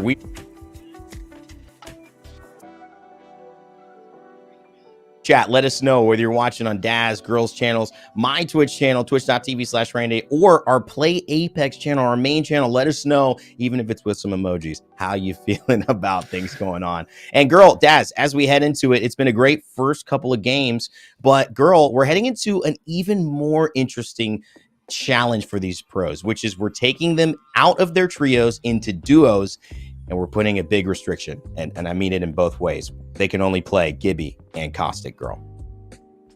Yeah, I think it's gonna be fun. There's and Legend, so there might be some ratting going on in this one. But yeah, Gibby Caustic only is gonna be really fun. We're gonna see a lot of shotgun fights too because of Gibby, right? I think it'll be a really interesting one for sure. All right. Now, we got the teams here. Daz, I know we talked predictions last time, so how could I not go right back to Guhrl? Because she really missed the mark on it. You know, you and me, we don't even need to give our predictions now. But just all jokes aside, Daz, who do you got heading into this one? Because some great duos, of course, that we're going to be talking about. You know, a really great question. And I think I'm going to go with a little bit of a different comp here. I saw Lamek and Monsoon together. And the reason why is that Lamek is a fantastic Watson and great at playing control legends. And Monsoon is really, really smart with his positioning when it comes to playing at a pro level. I really think that them tag teaming together with a Caustic and, you know, a Gibraltar are going to be really unique. And I'm kind of curious to see how they perform. So I'm putting my bets on them. What about you? Well, you know, for me, I've got Team Trev Stacks, and that's because he's one of the representatives from my Nessie Cup. And I was so impressed with how he played the original duos. They had the greatest positioning. Now, granted, he played Rampart in that moment. So I'm going to be seeing his flexibility to be going on the Gibby and Caustic. But I've already seen him play well in duos once in my Nessie Cup. I got to give him credit here in the finals. But Guhrl, this is your time. It's redemption time. I know you got it. You got this. I know you got it. Right. That was all just warm-up picks. I'm sorry for whoever I predict, but I'm gonna give it to Baby Nikki and TSM Revs for this nice. one. That's a good Baby one. Nikki is one of my favorite Gibbies, and TSM Revs also is one of my favorite Gibbies. So I don't know who's gonna play Gibby on that team, but I feel like they're gonna be a really good pairing to watch. Yeah, and honestly, I think going back to that Guhrl, Baby Nikki was also in the tournament you were playing in yesterday, so pretty warmed up, pretty ready to compete. Oh, yeah. Obviously was competing with her boyfriend Sweet at that time, but now, you know, the opportunities are aplenty for players to show up and take the stage, especially in duos. You have one player less. It's really more about you and your individual performance. And we've got one of the strongest legends in all of Apex Legends in Caustic, and we've got one of the legends who used to be in that position but has been a little bit forgotten in Gibraltar. What will those two do together? We are about to find out. And as we get close to heading into game and sending Guhrl on a nice little break, Daz, it's going to be you and me who get ready to go and jump into this and talk Gibby Caustic duos. So I'm excited. I think the game is ready. Let's get into it. All right, as we Gibraltar together. Gibraltar used to be so prevalent in earlier seasons, and now seeing him come back, one of the big questions is what perks are they going to use? Are we going to see a lot of bubble dancing, especially with those shotgun reloads from the perk system? Now, that's a great question. I want you to walk me through, well, you know, some characters, they got elevated. Some characters, they got demoted, I would say, in terms of relevance because they were already good, but their perks were kind of a slight nerf. They took away some things at base level. The perks gave them back in some ways. Catalyst, Bangalore here and there, where they got a Conduit even, where they didn't really excel. Gibby, when I first saw Gibby's, I thought, you know what? Not bad. This actually makes Gibby better, in my opinion. What were your thoughts on Gibby? We know it obviously worked for Caustic, but specifically, it's been a struggle for Gibby to get back into high-level play. 100%. I mean, bubble dancing is probably a big part of it. It's very strong on mouse and keyboard players, right? Specifically with that one shot being precise and moving in and out. And then really when it comes to Gibraltar, it seems like a lot of other legends might do it better. And we're already seeing a little bit of early action here, surprisingly. Zach is already coming in hot, already doing a little bit of that bubble dancing we talked about. Smacking up already this team paired up with Mario, and they clutch it up very easily. And Timmy and Grandma Forfeit already out. That's a pretty big shocker for most individuals who big fans of Timmy, right? Oh my gosh. I mean, that is a early out for them. And as you take a look at the map where they're going to be going, hopefully it's not going to be that way for other teams who have to rotate through Zach and squads or around them. One team doesn't really have to move at all as it pulls at least up towards Epi Survey Camp, and above Overlook is Sykes and Naya Mocha, who are sitting pretty there. No team behind them, landing at the top of the map and basically just trying to hold. But what are your thoughts here on this northern pull? A lot of teams are going to have to move here. Well, after Zach might as have already cleared out that team, they're sitting pretty comfortable. And a lot of the teams on the south side, especially if we look towards the left, we see a lot of teams clustered up, and we're already going into our next fight from our earlier prior champion, 4B, already clutching out with his partner here. And I guess technically they are clearing their backs, which is a positive. But it also begs the question, when you're running Gibraltar and Caustic, you really want to be in the zone already. Yeah, and that's the interesting element. Normally, you have somebody who's going to rotate these characters, make it a little bit easier. But I guess because everyone has the same issue, you're not going to be, I guess, taken advantage of in the same way. Where if you do have mobile characters who can really punish you with Gibby and Caustic. But as we kind of travel over into the backside of Epicenter on the bridge, you see Jen Burton, and it's about spoons in our Nessie Cup with a flat line and a hemlock. And they're being pretty smart with their positioning because they do have zone information. And a lot of Caustics are probably going to be playing more of the entry fraggers when you think about it, because Caustic does counter Caustic and running into and with the gas specifically, right? Yeah. That's a great point. We might see a lot of individuals as they start to get used to us and say, hey, send in the Caustic first, and then having Gibraltar here with the backup. We are seeing some grenades already being flung. And also one of the major concerns I have, as pros know, when that Gibraltar bubble goes out and that defense is gone, that always screams, we got to push. Yeah, and it screams that we're vulnerable. And so that team is really battling to see who is going to force the other team to bubble. That's really what you want to do, ideally. Dwells, though, aggressive and doesn't hurt him. Caustic drops down as well. I love the way that they're playing as a duo. You can't really get caught out pushing too far alone, because it can be just like that you go down. And look who they're pushing as well. Verhulst and Confusing Cutie. Those are not going to be players who miss a lot of shots. I think this team is very aware that they have to get the southern border out before they push in, because they know a lot of individual players are going to play towards the center. And there goes that bubble. Now they have it. They can isolate somebody out here, getting a massive PK shot. And can they manage to clutch this out quickly before another team shows up on them? That's a good Caustic ultimate as well. They're going to have to go through it in some regard to get there. And that's that fresh start. It's one of the perks I thought was interesting for Gibby, and now they'll have it. It's a big deal in this fight because they get the free 25 HP that would slowly heal for the level 2, but you get 50 HP back when you're able to revive your teammate. So a lot of that now when you hit your blues going to start meaning that you've got to watch those revives. And you've also, another reason why, as you were mentioning, Daz, why you've got to send the Caustic in first, because then you can take advantage, if he does go down, of the 50 extra HP on the revive from Gibraltar. Exactly, and Zach here really showcasing the bubble creates that space with having Mario there at the back. Looks like they're about to trade positioning here. The Caustic does run in as the entry fragger. Trance is down, but does he have time to get the banner?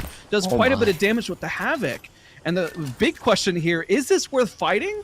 There's a lot of teams nearby that could poke and damage them at any second. I think, you know, Adjuvant, it seems like absolutely for them, because they've already lost one. And the high ground has been there, but you're right. It's that third party. Maybe you win this fight, maybe you don't. There it is. Look at that. Just as we predict, another team shows up, and this is not looking good for Mario's team. This is a bummer. And that's the thing. You win that fight, but what does it get you? And that was not a long game play. And that's Deeds and Miss Lauren on Twitch coming through. Epicenter as well. Deeds already on a purple, so that's that level 3 perk now unlocked. You know what's crazy? I don't think they noticed Mario is down and is in that building. They're looting so casually, but are completely unaware that they think maybe the team's all mopped up. Maybe everyone is eliminated. Maybe they ran away. Well, I think it was only one person, and you saw the immediate down, and so that's why Mario's been able to make this sneaky play. And good luck, Mario. Maybe grab the banner, have a chance, and you will be able to get your teammate back up. But that is a lot of work to do. Still 24 squads left. 6 squads have gone down so far. as we take a look with Bullet on purple as well with Caustic and Winks, who Bullet now with Caustic going to be very, very lethal with that level 3 perk. And obviously the Caustic gas expanding for the ultimate. What I do appreciate is the fact that everyone is being very smart about the rotations, getting those scans, utilizing them to the maximum ability, but also utilizing those harvesters. We mentioned it a lot already, and I've already heard you say it many times. It's important to mention how many people are actually getting up to purple so quickly. We got 2 fortified legends here, and so every bit of that armor is going to be effective in terms of helping them out. Yeah, going to be a major thing, especially for these characters. Love seeing it. It's a defensive bombardment. Stay nice says, psych! I'm not going in there.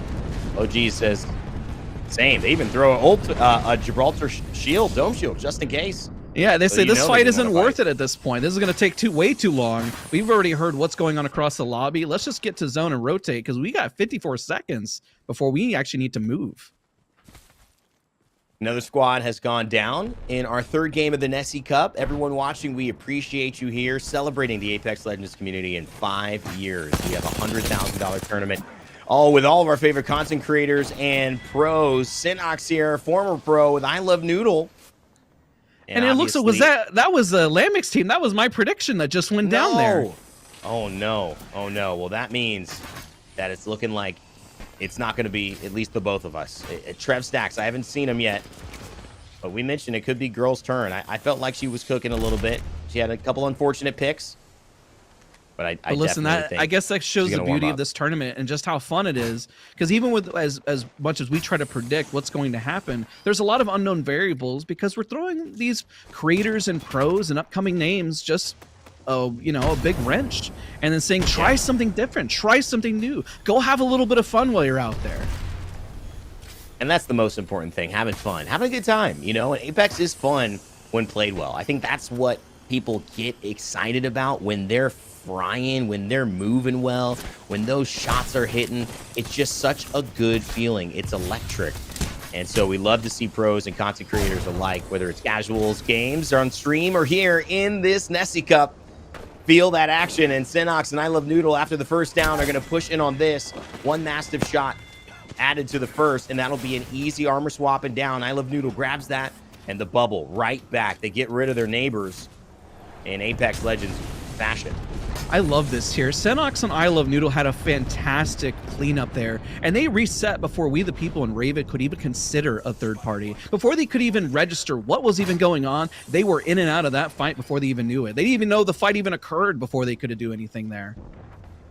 Now, interestingly enough, this is my pick, I believe. No, it's not. Excuse me. It's Trev Stacks. This was my pick previously is what I meant to say. And also Raven, a player who was really, really funny in that 3 strikes game, helping Asian Boy and Presley, I believe, pull off a great sneak attack play. With We the People now having won last game with Hal, can Raven pull it off here? They're under pressure.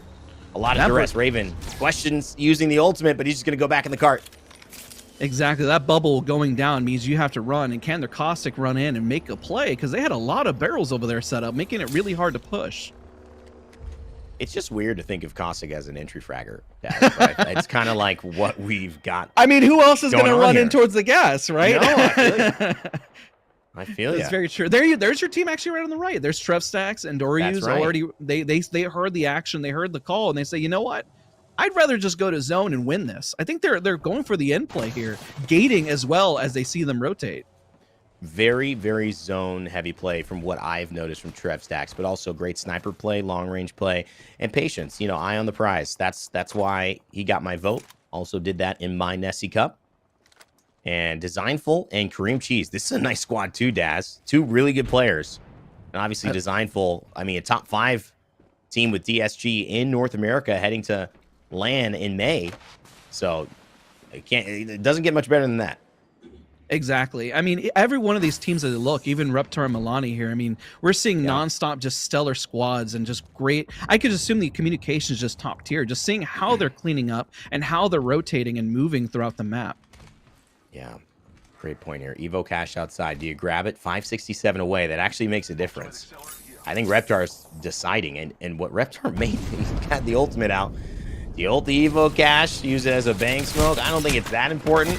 Right now, though, Presley just trying to live, and it's not going to happen. Orby will get resurrected. And Look at that. Drill will take the win there in that duo. Big play, and Orby's on a red now. He's on a tear. Even from my Nessie Cup, Forby was a fantastic contender and really showcasing his name. He does a lot of rank, does a lot of pubs, but his skill is right up there with pretty much, I'd say, any professional at this level. He's really showcasing it today by making sure that he's communicating with the squad and really making plays for the team. Reps and Baby Nikki, this was who Guhrl was pointing out. And wouldn't you know it, Reps and Verholz, they fought in my Nessie Cup for the final game in duos. Well, they look like they're going to fight, maybe not for the final win here, but maybe just to make it into a top 15. There's 18 squads left. Now remember, there were 30 to start because we're in duos, so it still means something. But man, that maybe means more.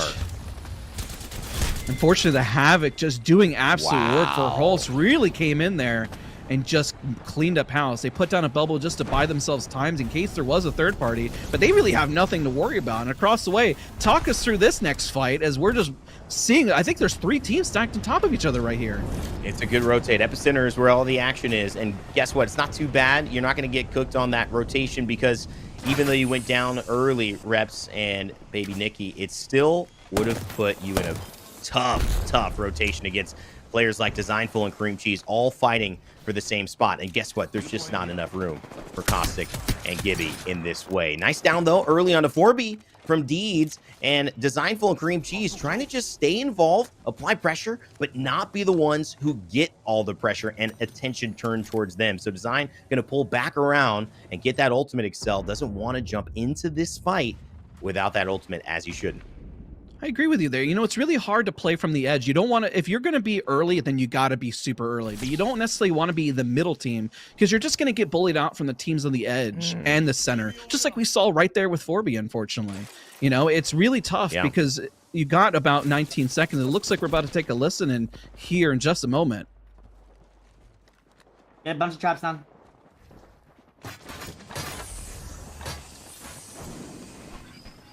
Right,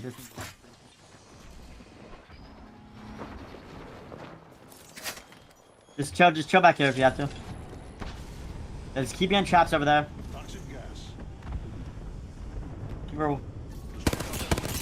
Guys, resing over here. You might be able to shoot his feet. You can shoot his feet.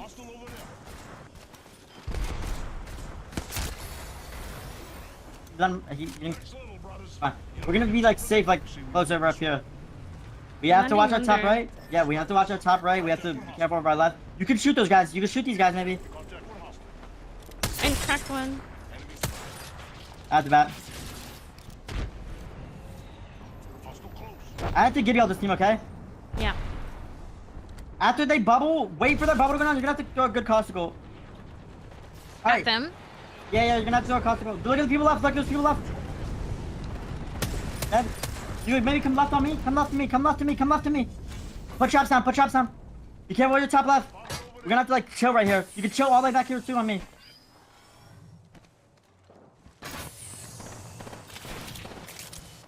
Well, a good showcase of the chaos rotating here, Daz. As you can see, an ultimate, traps, but all just to stay alive one more round.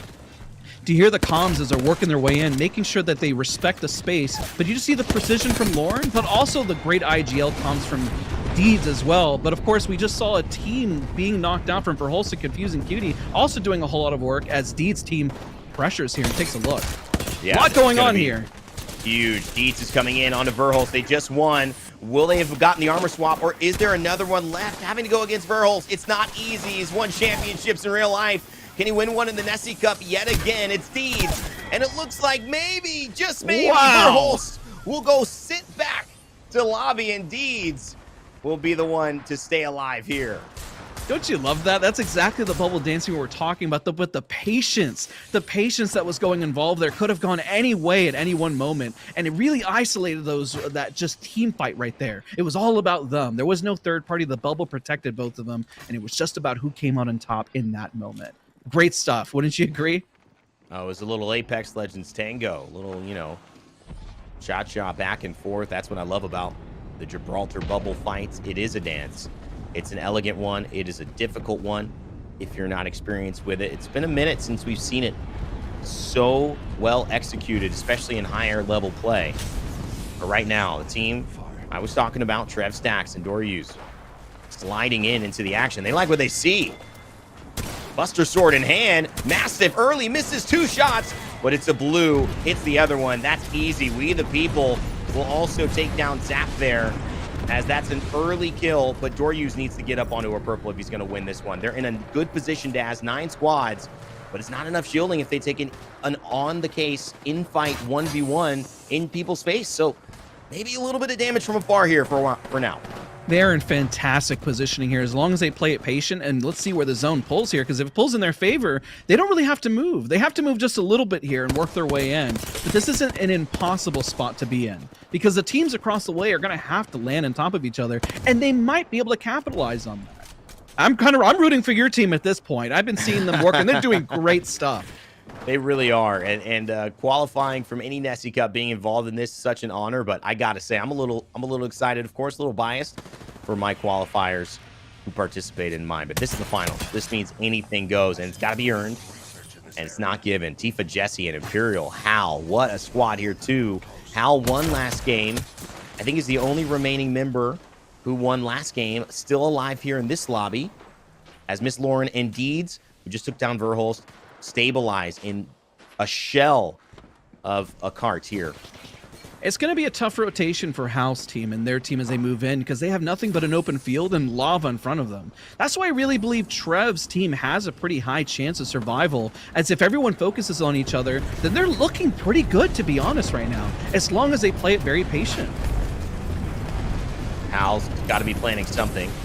He knows this move is going to be very difficult, and obviously there could be defensive bombardments around as well. There's a zip line available, and they're going to take it right now. Anybody going to be shooting on them? They find themselves on the ground. Imperial Hal, still alive, is going to shield battery out of the chaos. Throws the ultimate too, and so there's some damage being done from above, and Tifa Jesse is dead. But Hal setting up a heroic play. Maybe a miracle, but certainly not in the prime position, as we look at Sykes and Nyamoka with an early Gibraltar bubble after a defensive bombardment comes down as well.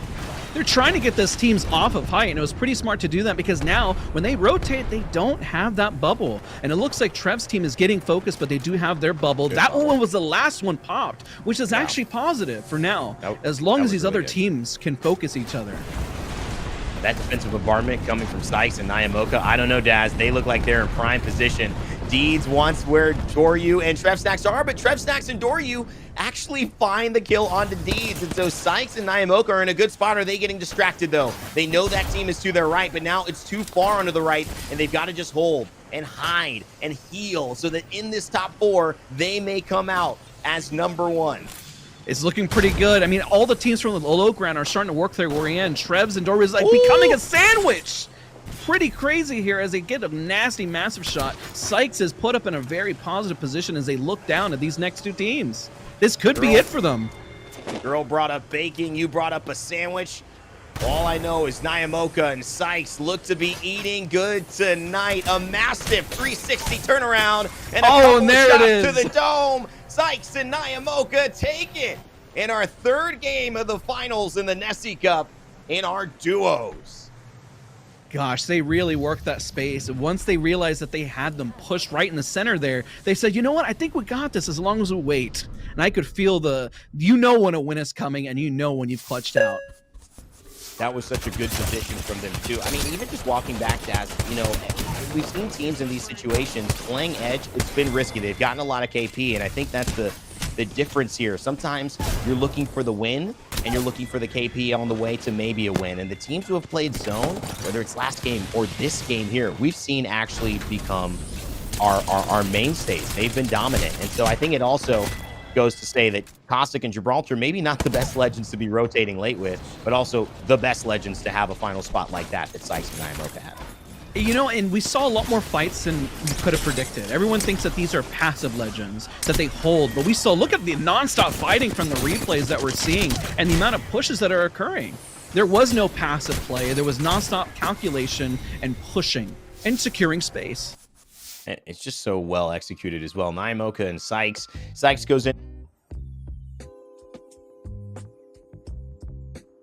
2 easy shots. Would have been a fair 1v1 after a moment, but Sykes kind of sacrifices himself and makes it easy for the clutch. And I got to get the response here of our caster, our host, who is watching alongside us, but not on the broadcast for that one. Guhrl, it wasn't my prediction. It was pretty close, but man, Sykes and Nyamoka take game number 3. We got a VTuber win. Let's go. That's awesome. Yeah, no, it was great watching, and you guys did amazing casting as always, but they pulled it out with the dub. Yeah, it was a great game. And Daz, too, just thoughts on that, because I know you guys are going to get back on the mic here soon. It's 3. We've got 3 already down. We're going to start repeating some of those game modes that we've seen, but thoughts after 3 in our Nessie Cup finals.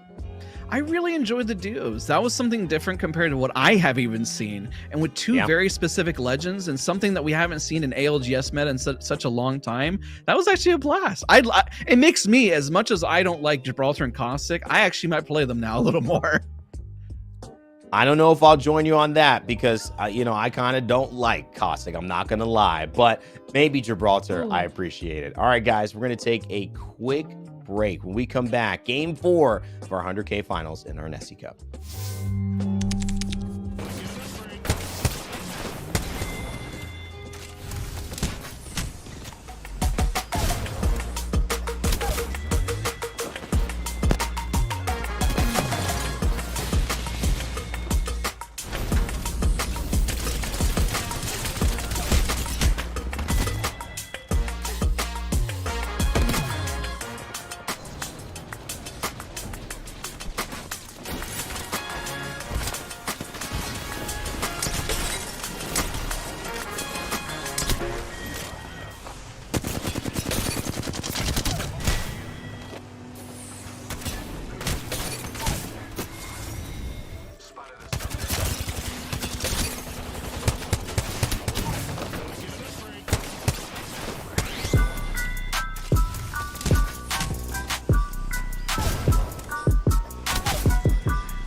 welcome back to the Nessie Cup here, whether you're watching us on Play Apex or any of the channels broadcasting this community event. My name is Raynday. I'm joined to my right with Guhrl and Dazs. And what an exciting day for us all. We've done 3 games so far. We've got 3 more to go. We'll be seeing a few things return, like 3 strikes and, of course, some punching, which is very, very fun. But one thing that's going to be different, Guhrl, and I'm going to toss it over to you here to help us talk about our next mode, is something maybe you've never even imagined before in Apex Legends. It's not 3v3, it's 30v30. Yeah, I had a chance to talk to Minus Tempo about this, and we talked a little bit about controller versus assault, and honestly, I'm really excited to see how it plays out, because when I was brainstorming in my head, I just really couldn't figure out what would be better. Yeah, or even what's going on, Daz. And the designations of who's playing what. So we're going to have everyone separated 30 versus 30. You see, you got red team versus blue team, and we got, left versus right on Storm Point. Everyone knows exactly where to land. And, I got to give a shout out to Respawn and EA, 1, for letting us host this, but 2, for letting us come up with such unique ideas and really pushing the envelope of what it means to play Apex Legends. Because I'm not going to lie, this is probably going to be one of the more interesting modes that we have for today, and it's probably going to be the most chaotic out of all of them. I mean, Guhrl, when you talk about 30v30, you're already talking about something that is pushing boundaries. Now, I don't think this is going to be in the ALGS anytime soon, but it's certainly a very fun idea, and we've even put some restrictions on it too. And you mentioned it, but expand on that. Assault controller, what do you mean by that? What are their restrictions today? So the Legends and Apex are categorized, and in the pink, the top 2 rows were the... Oh, I think they were the controller legends, if I'm not mistaken. We'll talk. The assault legends are going to be Ash, Ballistic, Bangalore, Fuse, and Mad Maggie, and the controller legends are Catalyst, Caustic, Rampart, and Watson. I believe it is the top row is going to be controller legends, and the bottom 2 rows are going to be assault legends. So there you have it. Your favorite streamers are either going to be playing Assault or Controller Legends, and they're going to be battling it out on Storm Point. But they are going to land separately, as I think Daz mentioned. So even looking at this, you could see a lot of big names, on the Control Legends as well. But you may think that team is stacked, but now you got to look at it with the Legends you had just mentioned, Guhrl. To you, Daz, which team composition is going to be superior? Because it's not like they're going to be landing in teams of 30v30 just in general. You're not going to have 29 other people in your potential push to talk in game. They're going to be teams of 3 that understand that they can't cross a line at a certain time. It's going to be fun. Just wait and see. But who are you picking here, and who's kind of taking the day in your trio that what you're choosing? Assault Legends. Because I actually was going to go more for the top team, the overall red team that we were kind of thinking about. And the reason why, it was mostly because of the players and individuals on the team specifically. I'm going less on a hunch here, less on the overall players and how they're going to be able to have the game sense to see what other players are doing. So I took a gander and I said, you know what, who are the IGLs? Who are the better support players that I see on this list? And that's kind of why I'm going for the red team. Not necessarily saying which one's better versus control, but for the assault, but who has the game sense to be aware of their other teammates across other squads that they can't talk to. It's kind of like offense versus defense, firepower versus control, obviously. But as you just saw on that map, we'll show it to you later on, I'm sure, at some point. Or if you have a problem, we have a little bit of time here before we jump in. That's how they're going to be split. So one team assault will be landing on the right side of Storm Point. One team control will be landing on the left side of Storm Point. And we get it. This is fun. This is what we did the Nessie Cup for. I know a lot of people are getting excited going, no way, what is this? I know people in my chat as well. I'm going to shout out, Just One Duke and anyone watching and play Apex as well going, what is this? This is chaotic. This might even be more chaotic than the punching in the final circles, Guhrl. I guess I'm going to give it to a prediction here. Will this be the most chaotic mode of the day? Do you think so? Or will it have some harmony? I think it'll be pretty chaotic. Like Daz said, it's going to be hard to figure out who you're going to shoot or who you're not going to shoot, especially if you're getting into your 30s like me, but you know, I think it'll be pretty chaotic and pretty fun at the same time. I'm really, really looking forward to this one. This is probably the one I was looking forward to the most. You kind of let in a little secret. So for those still wondering about it, all of our players, not only will they'll be in individual teams of 3 per usual, but they'll be told they have to pick a controller. So there won't be like a red team and a blue team. They're going to have to be fighting, but they can't fight a controller legend. And they'll know that because they shouldn't be shooting at a Watson or a Caustic or a Catalyst, right? They shouldn't be shooting, or a Rampart. And that way they'll also, if you're on the Assault legend, know only that if you see a Caustic, bad. If you see a Bangalore, good on your team. And so that's how they're going to have to play. So there could be some friendly fire here occasionally if you're not paying attention. It can't necessarily just go all out. You really got to pay attention to who you're eliminating and who you're not eliminating. So it adds that extra layer in terms of game sense from these players before you press fire. Wait a minute. Yeah. Is that a Bangalore? Yeah. Is that a Caustic? Who is that? Wait a second, guys. All right, let me think about this here, because what if a Bangalore with smokes gets all up near a control situation and is just trying to confuse? I think you have a couple Bangalores that are just running interference. You don't know who it is. You can't shoot it because it might be one of your teammates. I think throwing smokes onto a control team, that makes me look the other way and go, is that a Bangalore sitting in there? Or are these my control legends? Because they're near me. Oh no, girl. This is there's a lot of strategies that I think these players are going to bring out. Yeah, and I think the Watsons are definitely going to have a big impact on this as well, because they're going to have to take in all of that Fuse or Maggie. I'm not even sure. Does Jen eat up Spangler smoke? I think it does. It does. Yes, it does. Yeah. So we're going to have our generators in the right spot. So that'll definitely be interesting to watch. I wonder who's taking action and DMing other teams and being like, this is going to be our meetup spot. We're all going to meet up here. Who's really like making the big plan here on either of the teams? That's really going to come into effect, because if you're well prepared, I think it'll become easier, and we're going to see like an army going on in like that. That would be pretty fun to watch. Who's read Sun Tzu, The Art of War, really? Because this feels like commanding battalions at this point, because you've just got so many mini armies going out and doing their own side missions, but you've got to keep this general awareness of what you need to do as a whole, Daz, and that's obviously so difficult to do. It might be Discord, it might be game chat, we don't know, but it seems like the team with the best communication is going to have a significant advantage. Controller or Assault, doesn't matter. You know, we might have some lone warriors out there who are really being sneaky on the battlefield and being very smart about their positioning.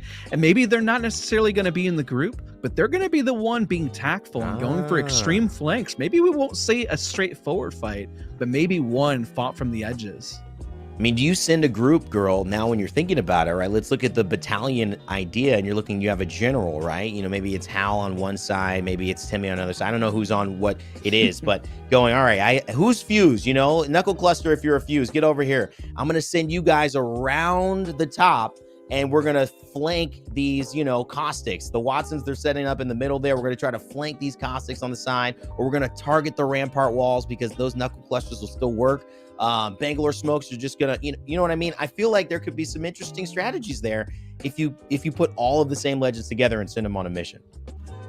Yeah, I think it'd be interesting to see them do the pinch strat or to split up. I think it'll be easier for Assault Legends to do that, especially with Ash, because they can reposition. But Controller Legends can't really reposition. They got no movement whatsoever besides utilizing their balloons. So those are going to come in handy for the Controller Legends. Yeah. But I think the Assault team are going to have more opportunity for brainstorming and making all these strategies and doing a little flank action and playing on their own. But they will all have to really play together, because think about it. You're going to have 30 people shooting at you if you're caught out alone. So that's scary. that's pretty scary. I wonder what the time to kill is going to be like, and if they're really going to stick together. If someone does get caught out, what if they just have 3 people sniping at them at once? Just 3. But imagine if all 3 of those people hit all of their shots. So that's right. That's good. That's pretty scary in my opinion. It is. And Daz, you were gonna say something to that. Yeah, I was thinking about that. When Guhrl, you're saying that everyone shoots everyone at once. Are we going to see the ability to even revive anybody? Or is just once you're gone, is that it? Because there's just going to be mass chaos. Is it going to be worth picking up your teammates? I mean, what do you guys think? Well, I think Catalyst is going to be big in this in some ways because you draw these lines of conflict, but Catalyst can literally draw it. And I think if you have a Catalyst player, you have some understanding of that, that's going to be super huge to isolate maybe a certain part of the Assault team who might be overextending or pushing, and they won't really have a lot to deal with that. So I think that's the same idea for me with revives. Can you catwall and get revives off? Can you bang smoke and get revives off? You know, there are going to be certain things, Rampart, throw a shield up, get a revive off, that they're very good at. But it's also going to be, you know, very difficult. If you have a lot of fuses, knuckle clustering a Rampart, she throws her wall up, those knuckle clusters are going to eat right through that. You are not going to get that revive off. So there's so many different ways you can play this that I definitely think it's just going to be so much fun to watch. I know we're still waiting to get in game. I don't know if we have time, production, to put up where they're landing again, kind of the zones that they'll be doing. If we could, I would love to make one little point about that, because there is an area, Guhrl, where they can examine this. Storm Point also is a top to bottom kind of map. So if you're you, what do you like? What landing zone are you hoping to be in? What are the advantages of maybe either? Well, I think playing the north end is really good, especially on the assault side. But on the controller side, I think going for the tridents is going to be really fun, and you're going to be able to go for the level ups. I think the Evo Harvesters is what people are going to focus the most on in the very beginning on both teams. But I wonder if there's more Evo Harvesters on the west side, on the controller side. It kind of looks like they have the potential for that, I guess. But also the zone is definitely going to come into play. Where the zone pulls, like if it pulls on the assault side, the controller legends are going to have a harder time coming in when they're getting, you know, fuse queued the whole way there. And if it goes to the controller side, the assault team will have trouble pushing in. So really, like, that zone pull is zone pull is gonna tell a story for sure. I mean, Lightning Rod is normally a landing spot where if it pulls Lightning Rod, the team at Lightning Rod wins Lightning Rod. And because it's such an uphill climb, now you're only able to have a controller legend. There's no mobility that you're going to be able to utilize to get there. And you are going to have every version of every tactical that does damage wailing on you in your process too. So I don't know. You're right, I think. And Guhrl, this is a great point. Daz, I think it comes down to where that zone pulls. That's going to be a huge advantage. Which side, assault or control? I'm really glad that you brought up Rampart, because I didn't really consider Rampart and the power of the walls and positioning in terms of really trying to create some space and create some areas. Because you talked about Catwall draws the line, but there are some permanent walls that can be really created with Rampart to set your team up for success, especially saying, hey, go over here. Those are controller, but also, to be honest, it could also be a big beacon saying, hey, that's a controller legend. Yes, that's true. And so you have the information, and that's the other thing, being able to figure out, you know, where the zone is. Controller legends are going to be able to do that. And that's going to be, well, you know, if they figure out where it is, maybe even if it's a bad zone, they'll be moving a lot faster than the assault legends who are not able to do it. Now, I cannot wait. I know you all have been waiting with bated breath. We are getting into game. It is 30v30. It is the Nessie Cup. One for Apex Legends. So take it away, Daz and Guhrl. You know what's so great about this, Guhrl, is that the teams are really coordinated here, and setting this up is definitely a challenge. And so when we see all this chaos, it's going to be an absolute blast as everyone lands and sets up. I'm just, because it's such a unique mode, I'm sitting here smiling, just like, wow, this is something I personally have never, ever seen in Apex Legends. So, hey, history in the making, essentially, right?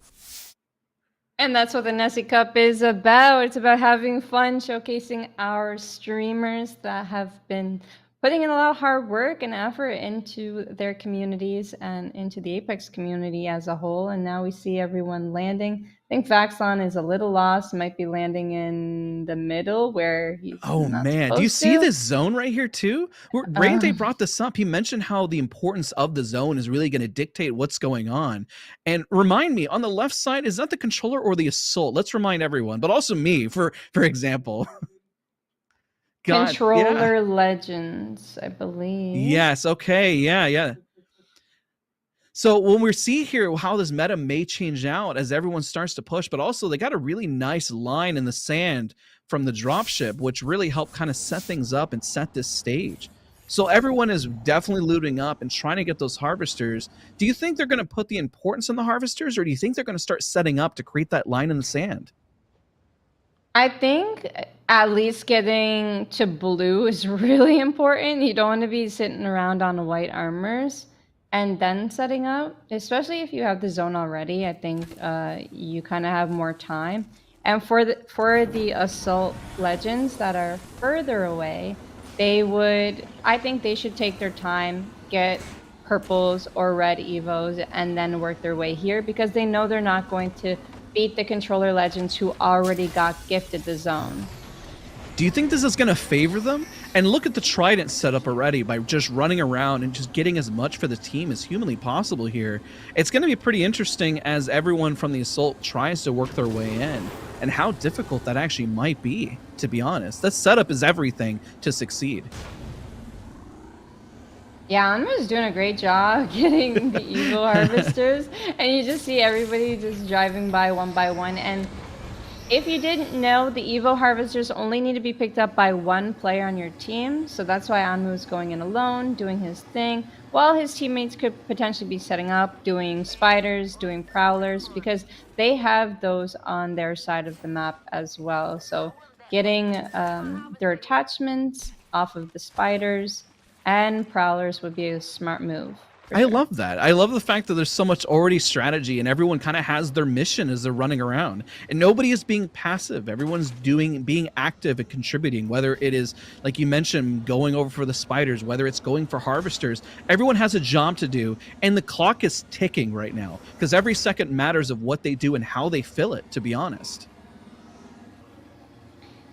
Yeah, I wonder what the Assault Legend players are really thinking right now. They're still on triple whites, but I feel like they have the time to be able to hit at least a few Evo Harvesters on the way, especially since they got that Trident on hand. And it looks like the Controller Legends have already picked up a care package weapon, should be a gold weapon, for the first drop, and then later on they'll be getting those red weapons. It looks like we saw an early elimination in the kill feed just pop up there. So it looks like we have some early firing happen by chance, but not everybody has been eliminated and finished off quite yet. So we're not really sure if we're going to see some early action per se, but more strategic play, because everyone knows that it's going to be hot and it's going to be very overwhelming very soon. If you were to place your bets now, would you change your bet on who you believe was going to win, or would you stick with the same group? So I bet on Controller Legends in the beginning, and it looks like they're already setting up. I'm going to stick with Controller Legends for sure, but I'm really hoping that the Assault Legends put up a good fight here, because they're going to be pushing through a strong defense, but the defense team only really has blue armors as of now. So it's going to be really interesting, especially if Assault Legends get themselves up to purple or red. They're going to have the HP advantage. But against all those Watsons, Caustics, Ramparts, it's going to be tough. So we'll see how they infiltrate. This is kind of reminding me of like Lord of the Rings or something. Oh my gosh, I don't know, yeah. Do you see the reminding Caustic me barrels? of a big battle. Right there, Yeah. they're already setting them up. So they're making these giant walls and fortifying, and look where they're kind of placing their bets here. Like you said, they're creating their giant wall, their base of operations of just Controller Legends, and setting up. And it's actually really fun to watch, because it's going to be a nightmare later for the Assault Legends to really breach, and they got to do it together. If they're not together, they're just going to get picked off one by one. They have to come in as one big conglomerate and group to really make an impact here. Yeah, I think we're going to see a lot of smokes to block off the line of sight, like Raynday was saying earlier. And I love to see the Maggies because I feel like that's the biggest counter that you really need for all of those Rampart walls that are probably going to be set up in Cenote Cave. So I really like seeing that strat coming in from Team Assault.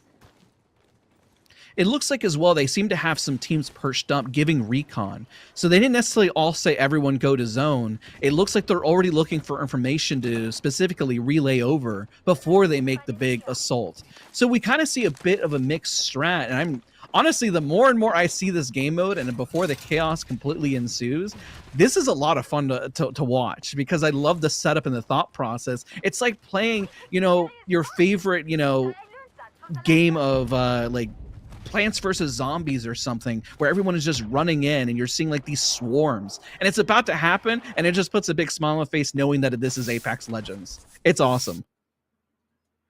And I'm taking a look at Discord right now just because I was really curious what the comms would be like in between the teams. And they do have a full lineup of people in one channel for one team and then a full lineup of another group in another voice channel. But it looks like there's a small squadron in a third voice channel. I think that's from Team Assault, if I'm not mistaken.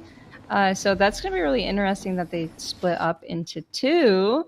But yeah, it's going to be really fun to see them duke it out here soon or shortly. And you can see that on the team controller, like you have some of the top IGLs unmuted in the Discord and everyone else just muted up. So I feel like I feel like the team controller are on strict comms. Like you said, they were scouting, strict comms, strict communication, and strict teamwork. Whereas in the other Discord channel, almost everyone is unmuted. So I wonder how that's going to go for them. There's a big difference. I'm glad we're getting this insight because it makes it more fun knowing that they're in just this giant group trying to coordinate and put everything together. But could you imagine the amount of comms and how overwhelming things are going to be towards the end? So you know what? Let's take a listen in on this small team and see what they're doing strategy-wise. Don't we all get the XP for the fires at the same time? I think we do. Yeah, that'd be different. Wait, are these the people that flew in, or are these? I can't tell who these are. Like, we're flying into you guys now. It's like a whole actually battalion flying. We got all XP. Okay. So dude, my game's gonna freeze. I have a fucking feeling. We gotta grab this. Where are you guys at? We're at the double building in the middle. We're at the double building in the middle. Yeah, we're at the Evil Harvest mill, Nutty. Okay. Yeah, we're all here. Let's get this Evil Harvester right here and then. I actually forgot about a sling weapon. I'm not gonna get red. There's no way. I put it in my sling. Yeah. I'm 1300. Yeah. No, let's just go fight them, bro. We have to start working. How do you sling a gun? We should play ballistic, bro. We're not gonna have enough ammo. Fucker doesn't have a sling. Oh my god, we actually had. We didn't think about. Wow. And then we come in here. It seems like a whole new game playing with Apex Legends, knowing it's 30 versus 30 and how they're setting up, but also the patience and strategy that's coming through it. They have battalions, they have groups. They're even using those words themselves as they set up these groups, scouting and moving around. And we hear the words of possibly their general just giving comms. It's awesome. I really love this. What do you think? What do you think of that breakdown there? I really liked hearing the insight about the ammo and how they should have played ballistic for the ammunition because they're going to be shooting a bunch of Rampart walls and they're going to have to try and infiltrate as slowly as possible.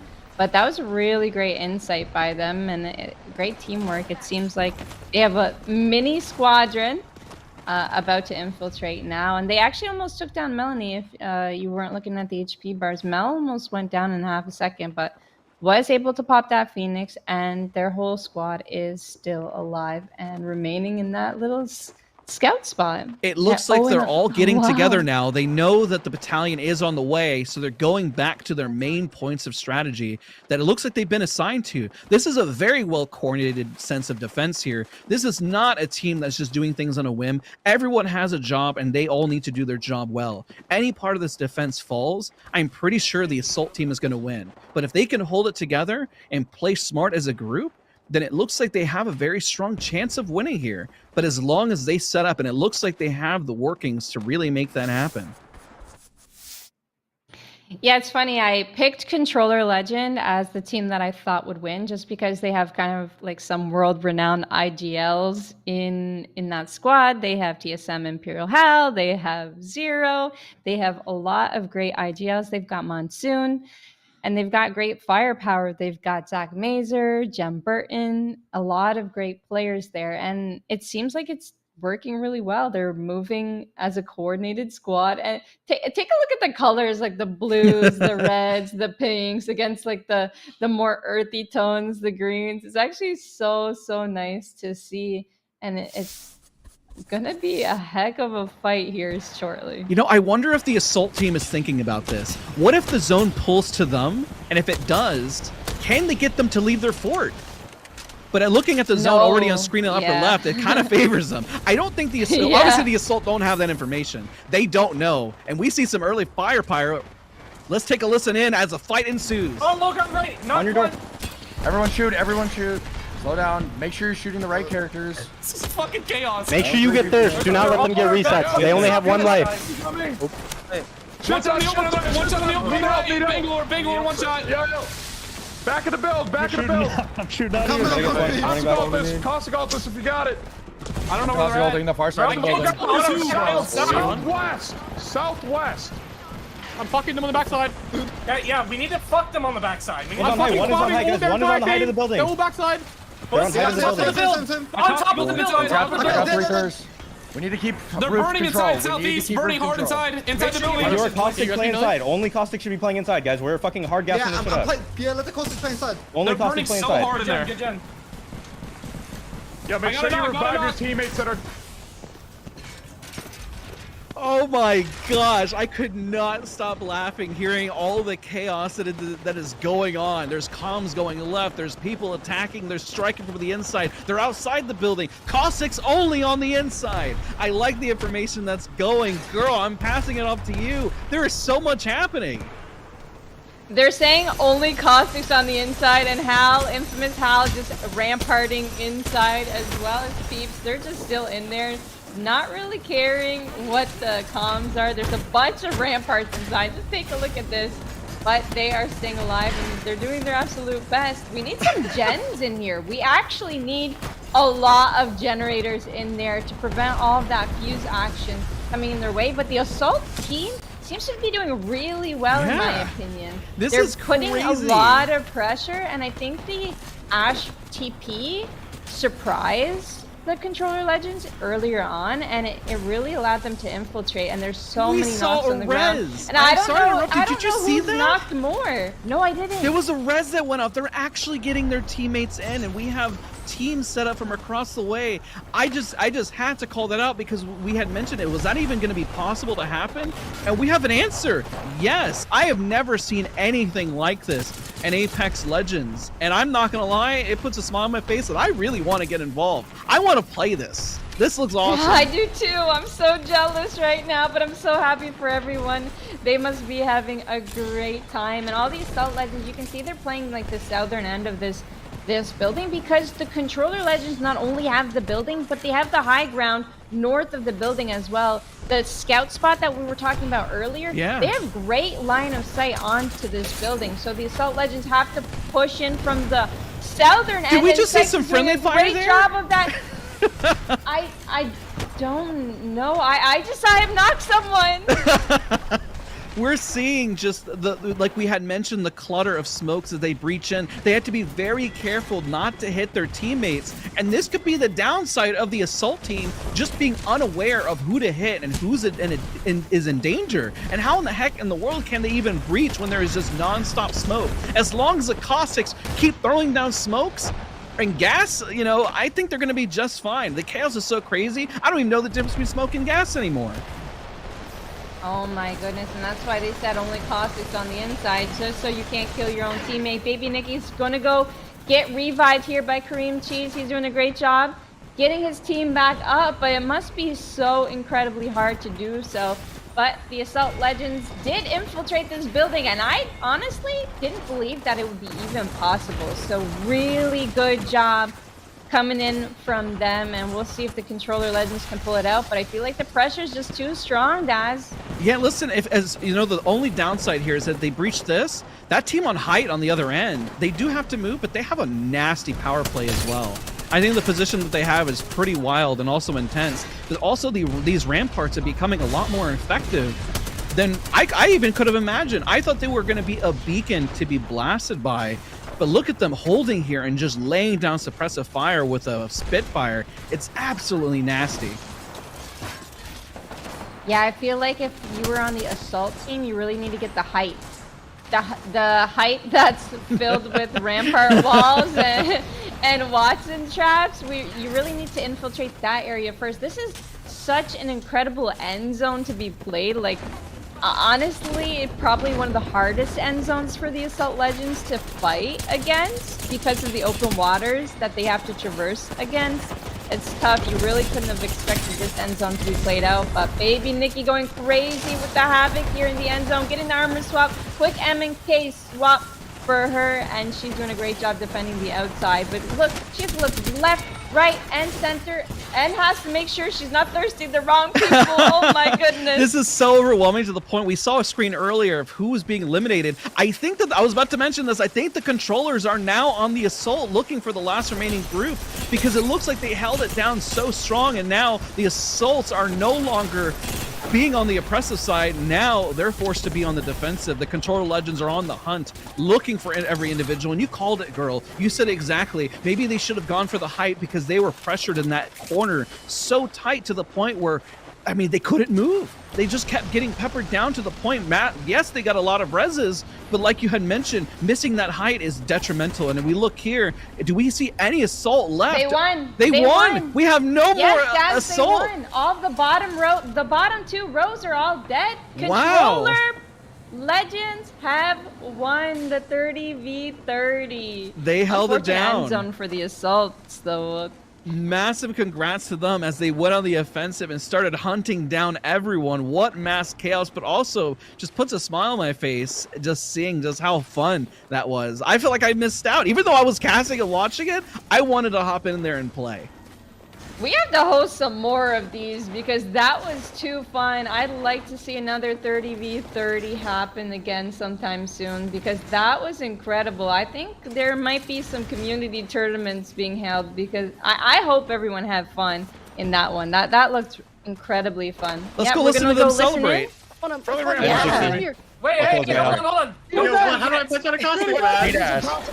I'm using my Sheila. Let's get this Rampart on the left. Yeah, you gotta start throwing hands.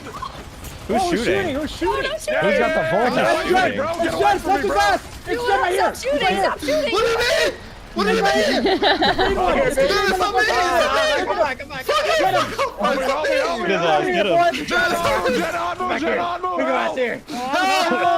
Help me! This motherfucker's punching me out! Wait, no resing! No, what the fuck? He's shooting me! Look at this bitch! Hey, stop shooting! Wrestling, you bitch! Oh my god, I'm gonna get He killed me with the Sheila! No way, you fucking shot me, bro. Wrestling. This guy... Leave me alone, man! No! Fucking leave me alone! Trill, you're a rat! Nah, I'll let you out. Get out. Oh, let the boy here, let the boy here. I got you, bro.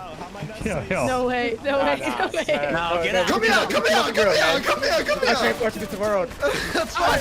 Fucking together. Fucking around, man. Leave me alone. Jen, come to us. Group up. I'm coming. Bitch! Yo, look at me. Jen, come here. I heard you do those. Here. Oh, fuck, I dropped them earlier for other people, man. On the demo. Damn, this whole team is just shooting. That's crazy. Bunch of shameless. Oh, you can't punch the car. Dude. How many fences you got? Who's ever in this car, I'm gonna Sheila you, bro. Get outside, pussy. Not a drive-by. Not a drive-by. What's the way? Troy, back the fence. Yo! Oh my god, where my boys at? Hold on! Put fences down! Whoa, he's got I'm dead! Fuck! Dude, this Jen! I'm dead! Piss off! In here? Yo, what? All the pacifists on the rock. All the pacifists on the rock. I'm down. I'm wanting off. Come up, Caustic. Everybody come up. Oh, give me the slap. Oh, there's Caustic gas in here, bro. You set me up. No. You can let it out, man. No.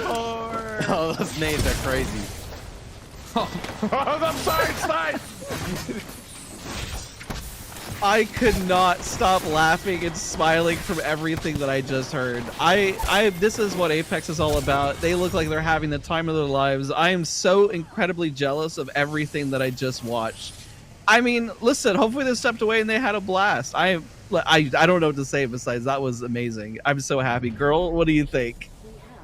It's so nice to see the community come together and have so much fun in Apex and just battle it out, see who's going to punch each other and who's going to cheat a little like Jem Burton and start shooting his Volt around. But we really got to see the official meet mountain there at the end. That was really awesome. I was going to say freaking awesome, so I'm going to say it. That was freaking awesome. I love it. That was so much fun. It was all worth it, the setup and everything together. I bet you people are commenting that they want this. If Respawn EA are watching, this is what it's all about. This is fun. This is awesome. Let's have stuff like this. And just, again, shout out to the team for letting us do stuff like this, because this is what brings the Nessie Cup together, all of us together, and what it's all about. I love it. Shout out to the observers for catching that amazing action as well. Well done, everyone. And if you're in our chats, type 1 if you want to see that mode again, because I'm sure that was a lot of fun to watch. It was for Dazs and I want to know if it was fun for you guys. And if you're an emo only, spam more emotes. Do some hearts. Just do some hearts. Spam some hearts. Spam some hearts if you love that mode.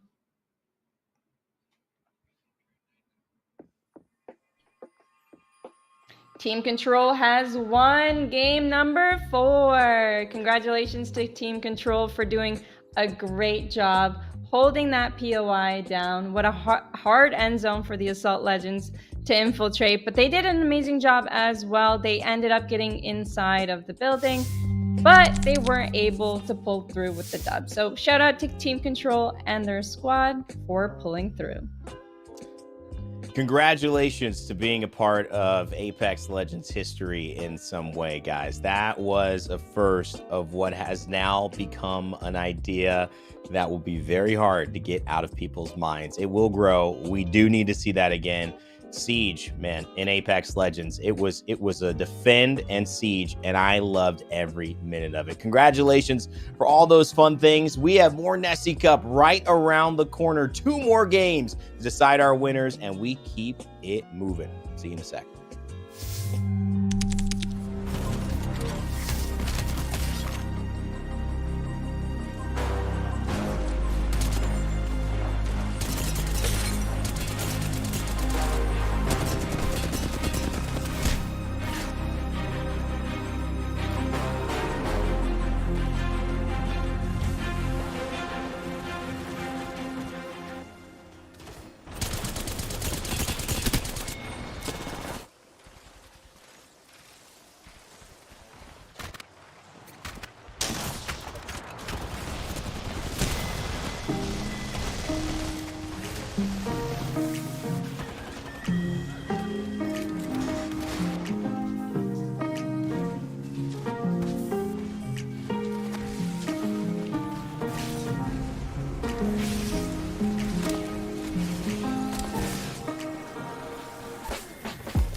Welcome back to the Nessie Cup here. Raynday, Guhrl, and Dazs, your hosts for the inaugural $100,000 Nessie Cup Finals. We did 3 50K tournaments together individually, and now we have been able to put a capstone on it. And this Finals, Guhrl, it is not disappointed. This has been some of the more interesting Apex I think anyone has ever watched.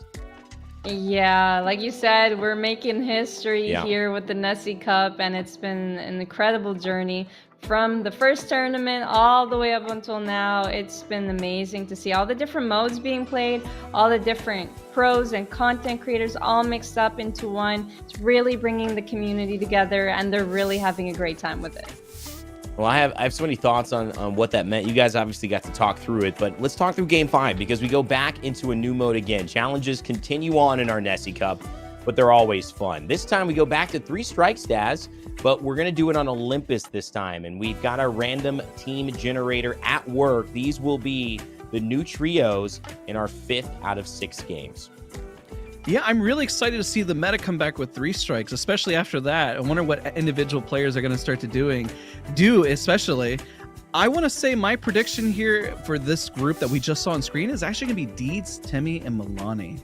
You know, I think that Timmy is hungry. He wants to get back out there after we saw what happened in duos. He's been clutching it out. And you know what? Timmy did really well in my tournament, by the way, for the Nessie Cup that happened a few days ago. And I think that he's going to really come out clutch and really pull out ahead. Well, Guhrl, who do you got? You were right on the control taking the dub there. It was a tough end zone for the Assault Legends, and they did their best. But that's 1 for 1 here. Let's see if you can go 2 for 2. Who do you got? Listen, that was the first one that I actually got right. So thank you so much for pointing that out. But I'm actually going to +1 on Daz's prediction. I think that they're going to win as well. So good luck. Good luck to the squad. All right, well, those are good picks. You know, I actually have my eye shift towards Monsoon, and I have a Team Monsoon prediction here. I love Monsoon's playstyle so much. I think Complexity has just become what a great team. And you talk about good vibes, like what we just saw in that last game. I feel like Complexity and Monsoon, they represent that. And so it just caught my eye. I thought, you know what, let's vote Monsoon's way. I feel like I got to do it one of these days, and obviously competed in my Nessie Cup as well. So got to support the people who have supported the journey. But those are our picks. Who do you think in chat is going to take this one after taking a look at our teams? Let us know if you have a fan favorite or if you're just rooting for someone to do well. But Guhrl, it's Olympus, and that means that there will be a different challenge too in 3 strikes. It's a different map. You and I actually played 3 strikes. I don't know if you remember this, on Olympus together in the Post Malone event that was happening, or it was a private lobby of that. It's a fun mode, and some end zones can be really, really spicy. Yeah, Olympus is kind of harder to play, I feel like, because there's not too many buildings to go and run and hide to and reset. So you're going to be getting shot at from a lot of different directions, I feel like. We'll see what people have learned in the other 3 strikes game that we had previously, but I feel like Newcastle's still going to be prevalent, and as Daz said earlier on, Mirage was played as well. So what do you think the team comps that are going to be played on this one, which ones are going to be the strongest? Yeah, Daz, I'll leave it to you. That's a great question. I think after we saw how Forby, their performance that they put on with Conduit in Newcastle, you know, during my Nessie tournament, they slept on Conduit. I remember calling it saying, I wonder if I'm going to see more Conduit. I think we're going to see a whole lot of it in terms of reset and power. But if I were to have also prediction with these teams, maybe they'll play a lot more of that end zone rather than going for early kills. What do you think? I think end zone for sure. I think that was the big lesson that I saw with not just the Conduit, Newcastle, and Caustic that won with Hal, but that we've seen in multiple games. Late rotating is sometimes tough with the fun restrictions we're putting on these teams. And so getting into zone, it's usually never a bad plan. But I do love the Conduit thing. And for 3 strikes, we don't have Lifeline being played. Sometimes it can tilt it in the favor to where you can't do anything. Lifeline revives, then the Newcastle revives the Lifeline, then the Lifeline revives the Newcastle. And it's just, you don't have enough. No weapon does enough damage to interrupt that well most of the time. Will Conduit push Newcastle over the edge, though? A Conduit Q into a Newcastle res, into, you know, a Conduit res again, into another Q. I wonder if there's something there that can really help keep this identity of a good team alive, Daz. I know you thought that she was missed in yours. I agree with you. I think we will see a little bit more of her as well. But, you know, in terms of taking the cake, I am absolutely a fan of the early rotation Guhrl. Any surprise picks, though? He mentioned Mirage. You think we'll see Mirage again? Here's hoping that we see a little Mirage. Guhrl, what do you think? It's hard to say on this map. I feel like Mirage and Newcastle won't be as prevalent in 3 strikes on Olympus. I personally am going to be favoring a Fused. But well, yeah. We're going to find out all about that. Dazs, take a break. Great casting on that last one. You know, that's enough casting for a whole tournament, my friend. So relax. Guhrl and I will jump in as the players jump out of the dropship, heading down towards Olympus in our 5th game. A lot on the line here in our Nessie Cup finals. And so much fun in 3 strikes. You know it's going to be competitive, Apex. Might be a little bit biased because yesterday we played Olympus as our last game in Twitch Rivals, and I was on Fuse, and we ended up, you know, gatekeeping a team and killing them at the end there. So I honestly, I want to see at least one Fuse, and I'm going to be rooting for them the whole way through. But yeah, we'll end up seeing the team comps here shortly. Let's just take a look at the zone first. I think we're going to get a little restart. So that's all right. We will be getting a little bit of a restart there, and we may be coming back. And Dazs, if he started eating a sandwich, I hope not, because sometimes breaks aren't breaks. That's it. You felt, I mean, come on. You want more than that? You know, 30, I was already seconds. ready, but I'm We're excited here. I'm excited from what I was already saying, but you know what? It gives them a little bit more time to figure out their strategy and what they're going to do. Because, I mean, they had one game to already predict how to play this, and this just gives them a little bit more airtime to figure things out before they get back in there. Yeah, I kind of had some awarenesses on, you know, what would they do in terms of the introspection on, okay, this didn't work this time. But it is a new map as well. And I think maybe you're going to see some firsts kind of pioneered here because every map plays so differently in Apex. Olympus kind of being considered to, if there was another map that might go into competitive rotation, could be Olympus. But there are some spaces, some areas that will be worked out. It's kind of very contentious as to if some, you know, that will ever be agreed upon without a map change. Guhrl, what do you think Olympus makes you do in terms of legend choices that maybe Stormpoint or even maybe World's Edge don't? What's the most similar of those maps? And maybe what do you think Olympus forces you to think about a little bit more? I think Olympus forces you to focus on rotation a lot heavily. So having a rotation legend and then a controller legend to hold your spot down, because holding some space is really important on Olympus because there's not so much space to be held. So you're definitely going to need a legend for holding a space down, but also getting that rotation in. So legends like Caustic, Watson, Rampart, and what else would you think? Like Wraith might work for TPing across, Pathfinder might work, Valkyrie might work. It just depends on the POI you're landing at too, as well. Like, are you landing center? We landed Grow Towers yesterday, and we didn't get a beak in both games. And not having a beak, we landed Grow Towers.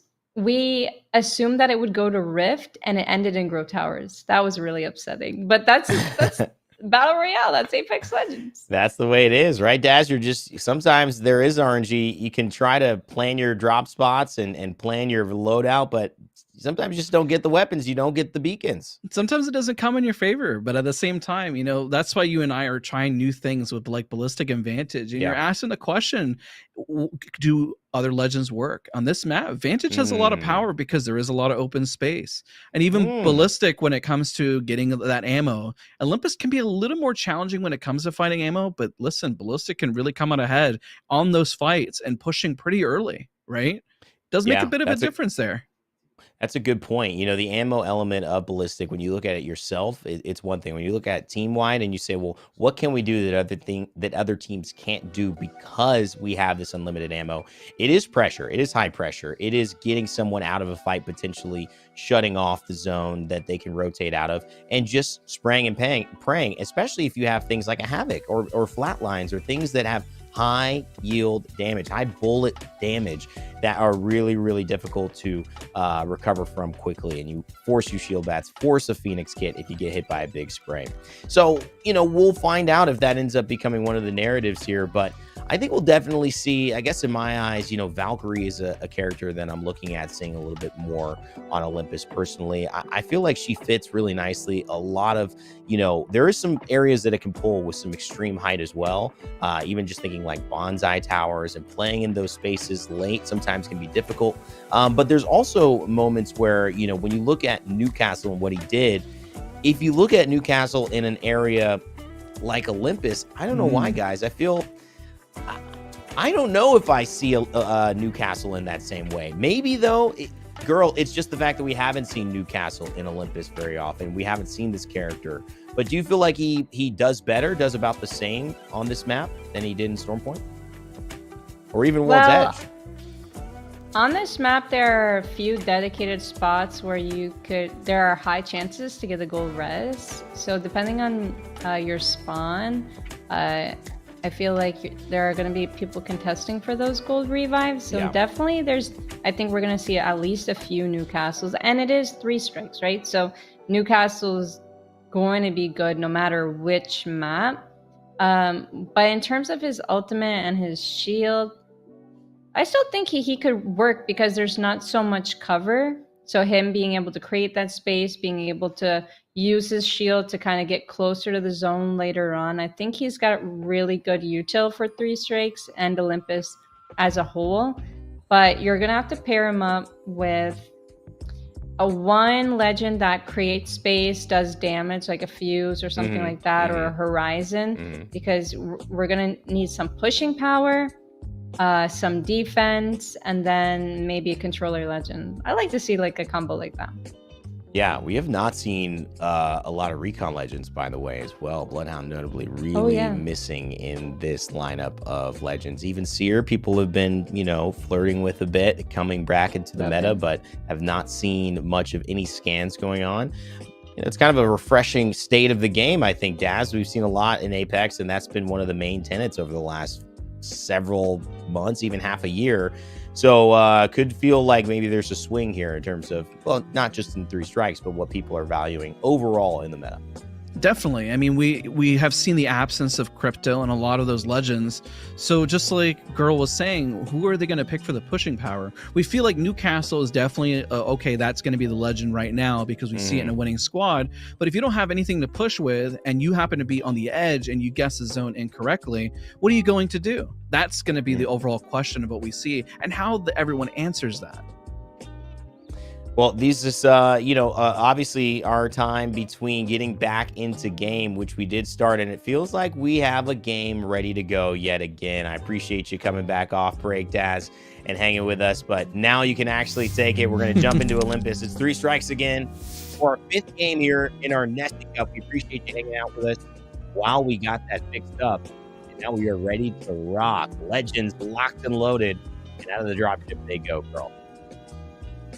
Game 5, Olympus, 3 strikes, and no lifeline. Just a reminder to the folks at home, no lifeline will be played in this one. As we see people jump out of the ship, this is going to be an exciting game for everyone. And I wish the best. Yeah, this is a beautiful city. I mean, I can't wait to travel over there. Can we get a trip? Can we get a round trip, please? Yeah, I mean, I'm ready. I'm just going to... you know, I got to pack my space bag, I guess, or whatever it is that would get me to survive in that thing. Plus, what happens when you crash? You just fall to the ground? I don't know. I don't think we figured out some of the elements of... Crash? What do you mean crash? Well, the cars are flying in the air. I mean, I guess they're not really cars, you know what I mean? But I guess everything's AI at that point anyways. Yeah. AI, oh my. Yeah. Yeah, but Olympus doesn't run itself. Oh. As we see Elysium was the drop spot I was thinking of, and Fight Night. Elysium and Fight Night both have gold spawn, so those teams might end up getting gold revive, so they'd end up having a little bit of an advantage if they do get that revive off drop. But I think, as you were saying earlier, going to zone is really important. even if you're running the Newcastle, the Watson, and the Caustic, which is on Newcastle, Caustic, and the Conduit, and I can see the Watson being a little bit better here, but, and also preference choice, just getting there quickly because you run out of options late. And Cody, Cream Cheese, and Baby Nikki squad for this one have opted the winning squad of the game beforehand, which is that Caustic, Conduit, and Newcastle. Take the early revives. Baby Cheese on the Caustic in time today in 3 strikes. And trying to get a dub this time. Buster Sword in hand, Mastiff and L-Star as well. As they're just trying to loot up the best that they can, girl.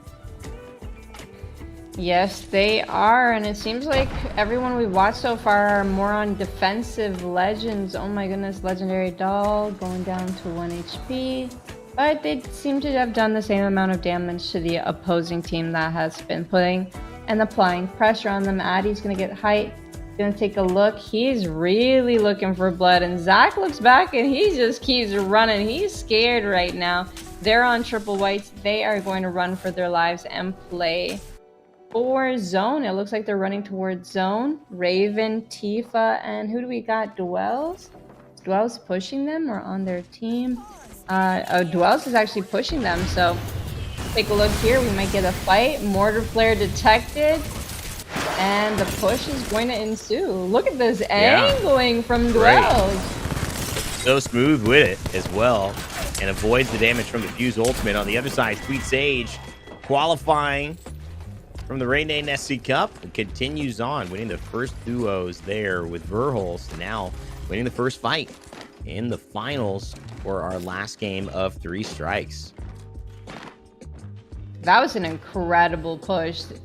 Doki, Sweet, they were both so aggressive, and they cleaned that up pretty well off drop, so they're going to be put in a great position. But it is 3 strikes, so Tifa, Raven, they're coming back potentially. Maybe not on top of their heads, but they're coming back. Yeah, and that's the question, right? You don't want to create too many enemies, and I think that's maybe one of the reasons why to just chill and rotate as fast as you can. You might get caught out, like Zach seems to be maybe caught out here. Casellos and Guhrl in just a better position, and they're going to hold high ground, so Zach's going to have to give up that route. But even if you die here, that's okay. But because you're that much closer, and hopefully you're able to respawn close to where you wanted to end up going anyways. That's a mobile shield with a push right away. Casellos realizes it and moves it right back on. Very good use and utility with the Newcastle, but it's not enough quite yet. Has he done enough damage for Guhrl to clean it up, though?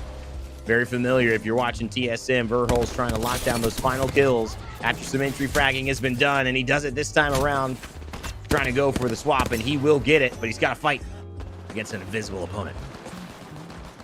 He's by himself on the low ground as well. Adjuvant playing Mirage. That is one of his main legends, by the way. So he's very comfortable with Mirage and probably pretty happy to be playing him in 3 strikes right now. Almost took Guhrl down, but not quite. Guhrl just ended up getting that really quick armor swap and had his team looking over him. Jem Burton's team right above Emmy Juju with a gold devotion. Love to see it. That's definitely going to put out some great damage. And now they have 2 teams angling them. Let's see if the Sky Nade hits. 3, 2, 1. Does it hit? Oh, not quite, but that would have done a lot of damage if it was just a little bit further. Yeah. And then I wonder if she's, you're just thinking, well, should I throw it again? Was I off? Are they just not there anymore? Is that angle not possible? It's just a couple of inches away. You would have had 300 damage. It's a game of inches. TSM Raven finding 4B on the other side, and that's going to put them in a quandary. Team in front and behind. It was so easy when all you had to do was throw sky nades, but now getting fought from the backside. That nade lands, but it's not needed as Asian Boy moves in with the Horizon and the heirloom weapon, trying to close out the deal. Still looking for the last player.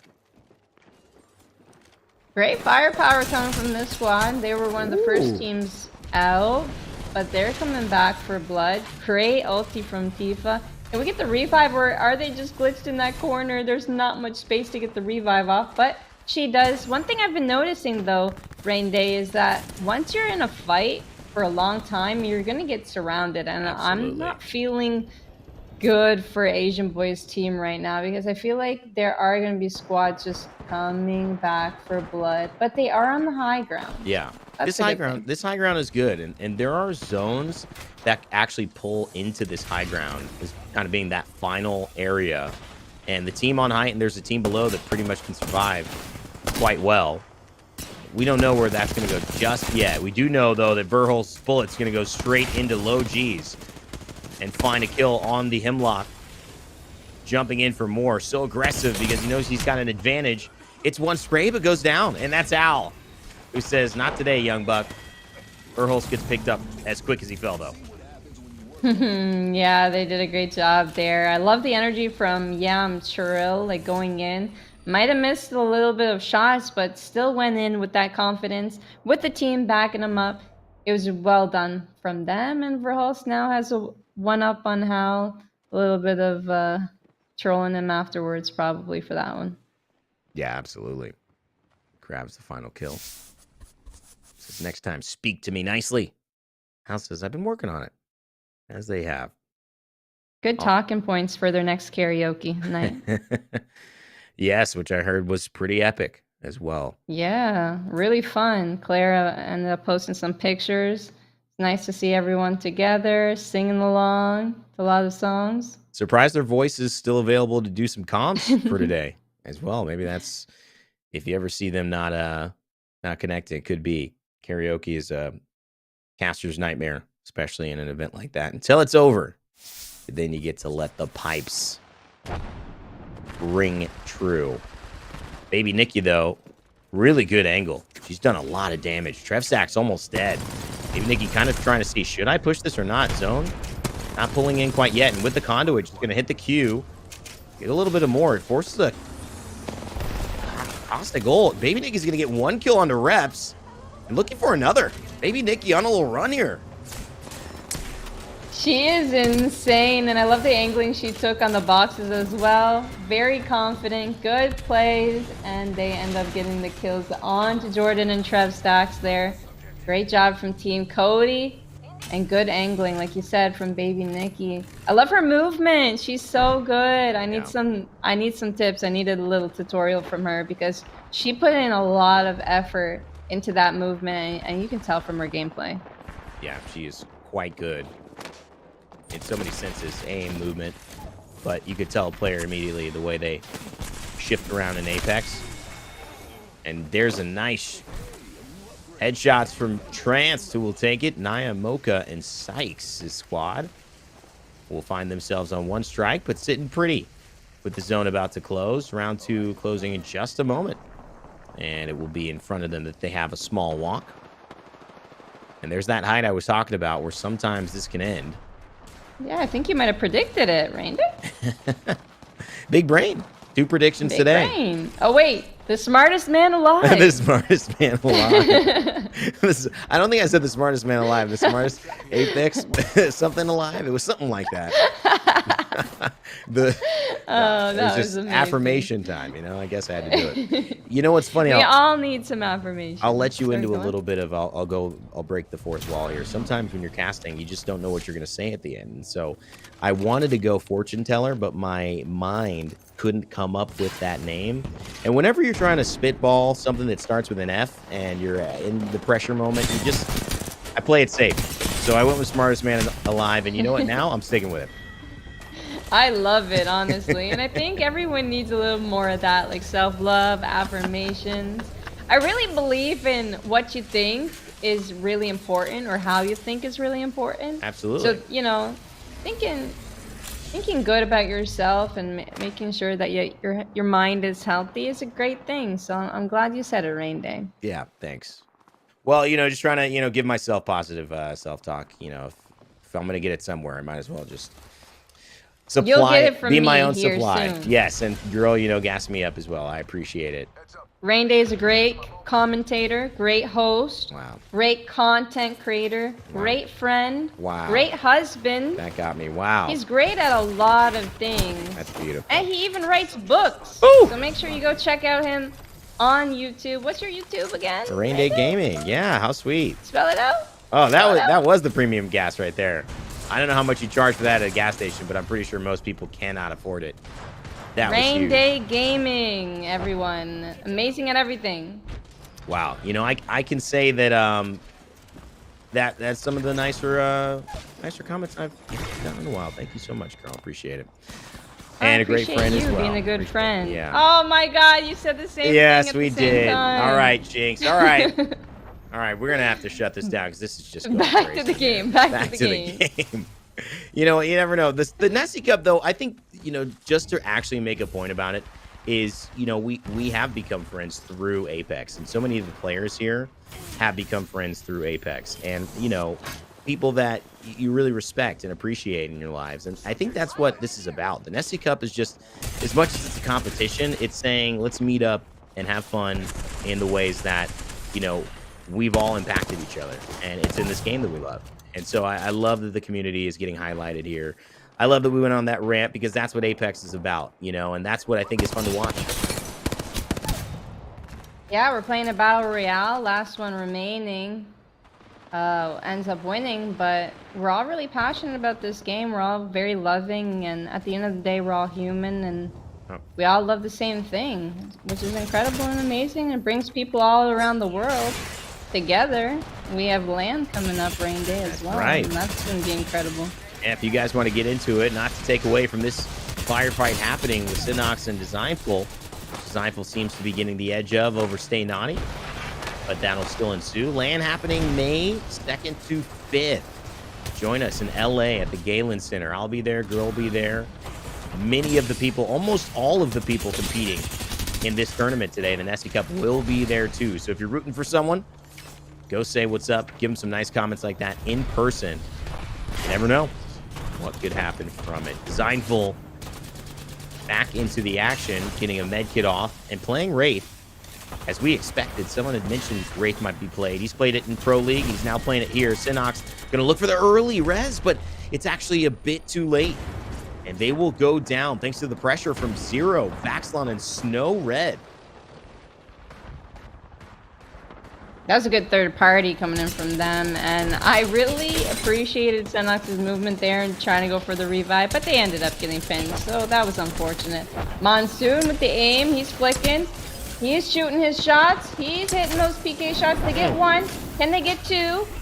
Winx is almost going down, but ends up staying alive. Great positioning from her. Monsoon will have to heal, but yeah, he's got to get that ulti down. Does. That's enough. It's good cover fire from Winx. This is tough. Monsoon's actually going to push this. He knows he can do it. He's got to get one, and he's got to get the other, but he goes down! Oh my god, Mario yet again.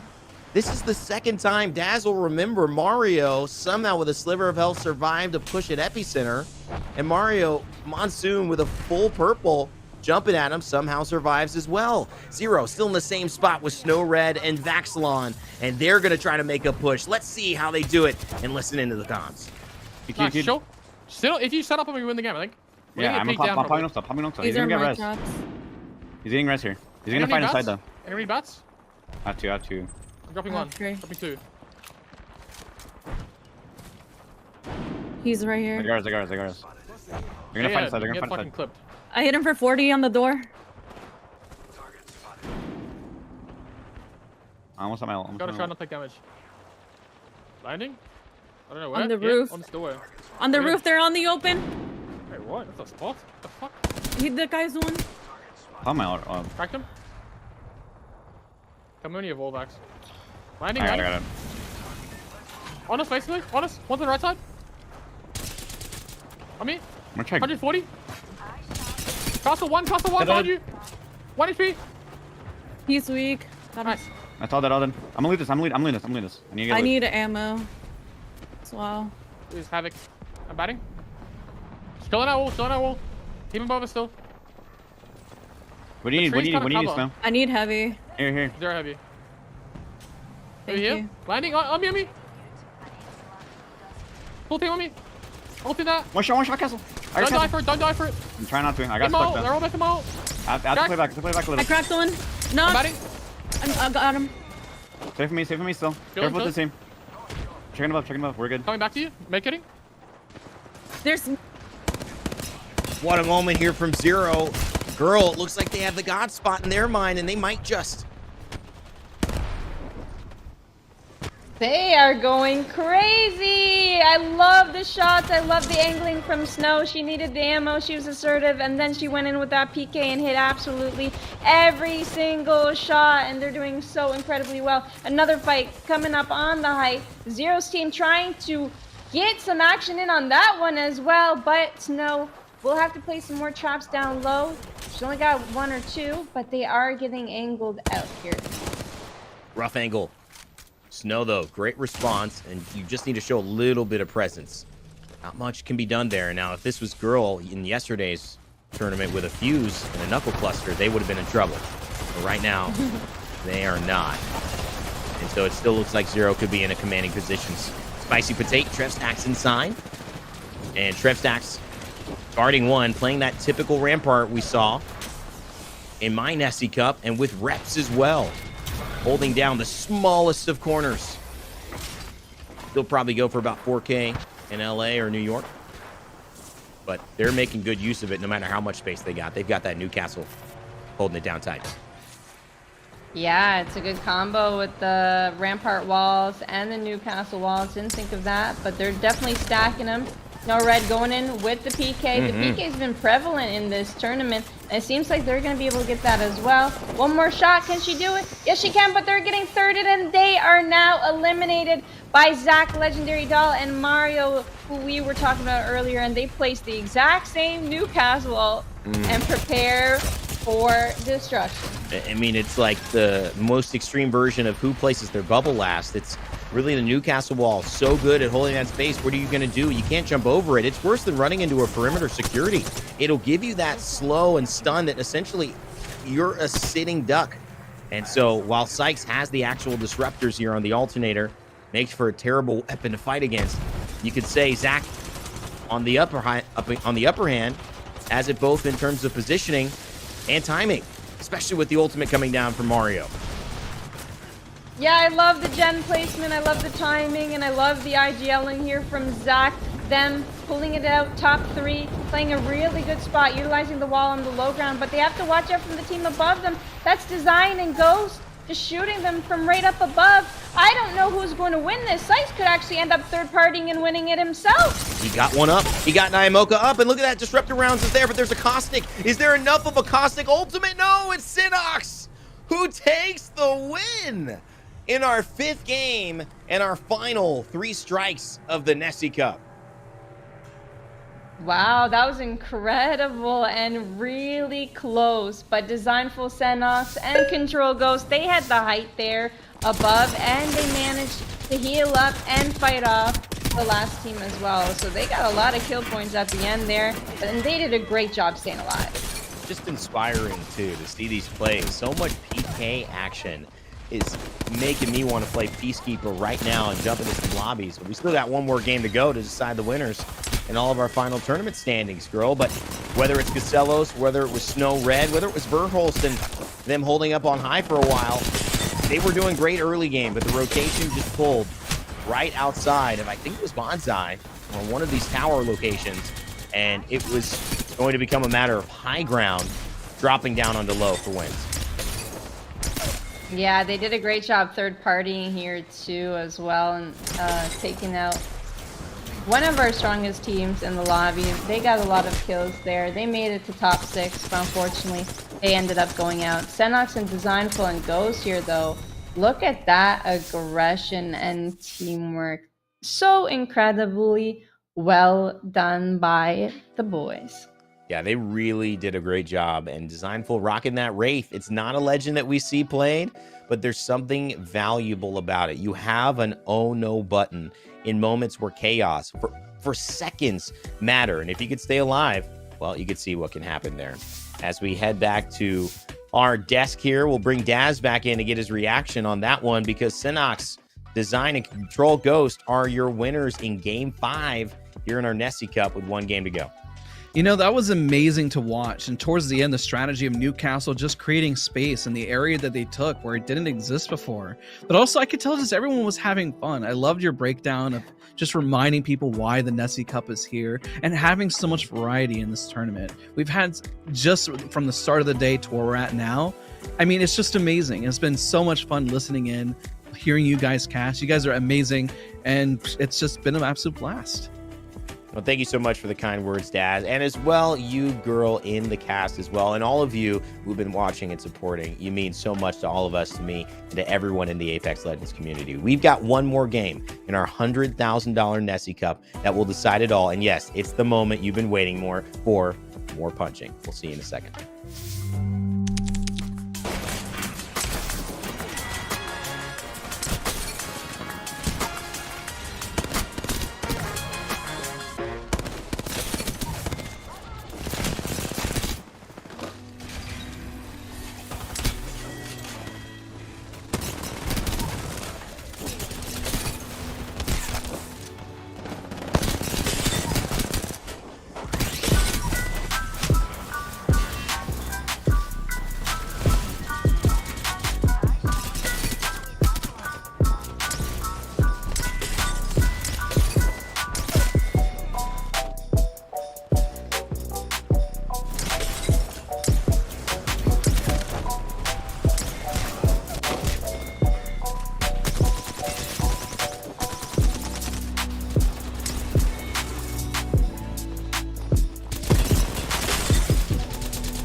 Welcome back to the Nessie Cup. It's $100,000 on the line.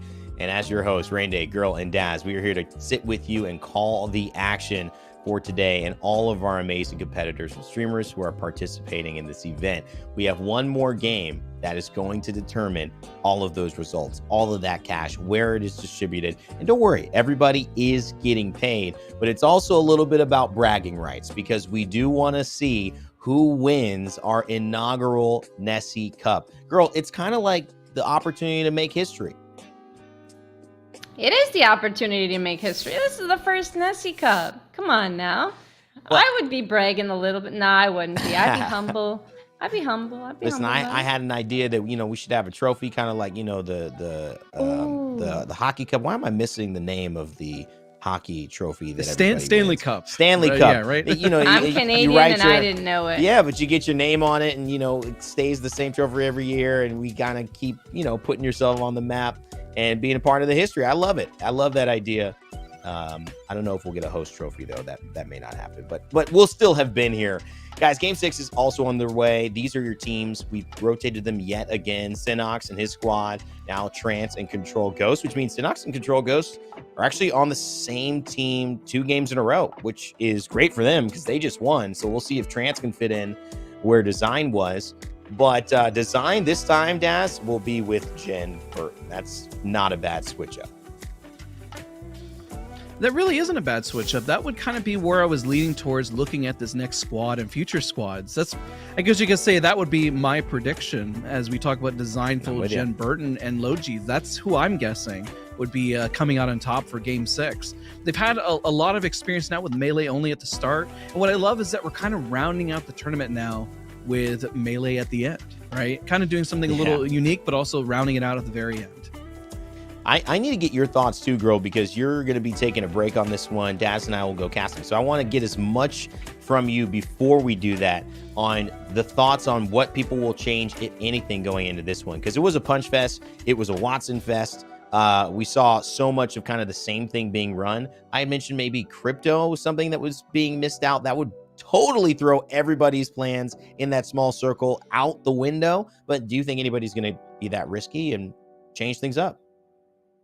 I definitely think there's going to be a lot less like Assault Legends, like a lot less Fuse, and maybe even less Caustics because Watson was so prevalent. We did see Newcastle win, so I feel like everyone's going to pick up Newcastle there at the end, and that's definitely going to come to play.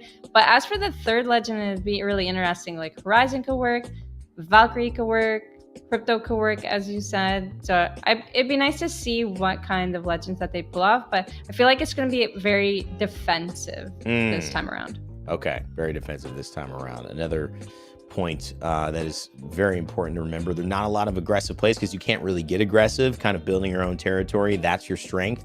If someone can impede upon you and you can't impede upon them, that's going to be tough. So that's why we see, I think, what we saw last time around. But with no weapons, no guns, I mean, things like I'm going to go back to it, but you don't have to stay with me, Daz. I want to hear your thoughts as well on this. Crypto drone can't even be shot out of the air. There's no way you could stop an EMP from going because you don't have a gun. So I like it. I love the iteration. What are you thinking here going into it? The only 2 legends, Rampart and Vantage, not allowed in this final game. I'm with you. I really want to see a crypto. I do. I want to see everyone get changed the thrown whole off. lobby. Yeah, at the very end, everyone's strats just get turned upside down. I think one of the more interesting strats that really surprised me was when Baby Nikki was standing on top of her Lifeline package and looking down at everyone, just making sure nobody climbed up, because it was like a sea of damage from the fences, from the caustic gas. It was a lot of danger, but that Lifeline care package was actually big brain and big meta, in my opinion. But also, crypto, also big brain. So I really like where we're heading with things and the thought process. Yeah, gonna be fun. Okay, so, Guhrl, you saw Design win with obviously Synox and Control Ghost. You felt Jen Burton might have a streak because he came off of winning with you last night in the tournament you all played in on Twitch. And now I'm thinking Design and Jen Burton. That's who Deeds and I are going for. Sorry, not Deeds and I, Daz and I are going for. Who do you have heading into this one as your prediction?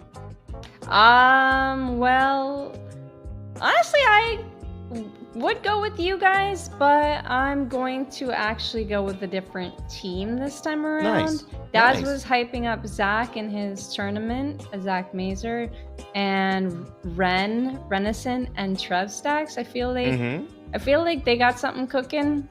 So potentially them for the win on this last game. But as we know, my predictions haven't been so good today, so I'm so sorry, guys. No, they've been good. Don't say that. Everyone in this tournament is fantastic. I mean, there's not a right or wrong answer because anybody could pull anything out. Trying to figure out how to clutch up the meta and being thrown, it's like being thrown to the wolves with a new idea, but it's just a lot of fun at the same time. I'm not gonna lie. Yeah, it is a lot of fun. I love the chaos of it. That has been the greatest part about this Nessie Cup.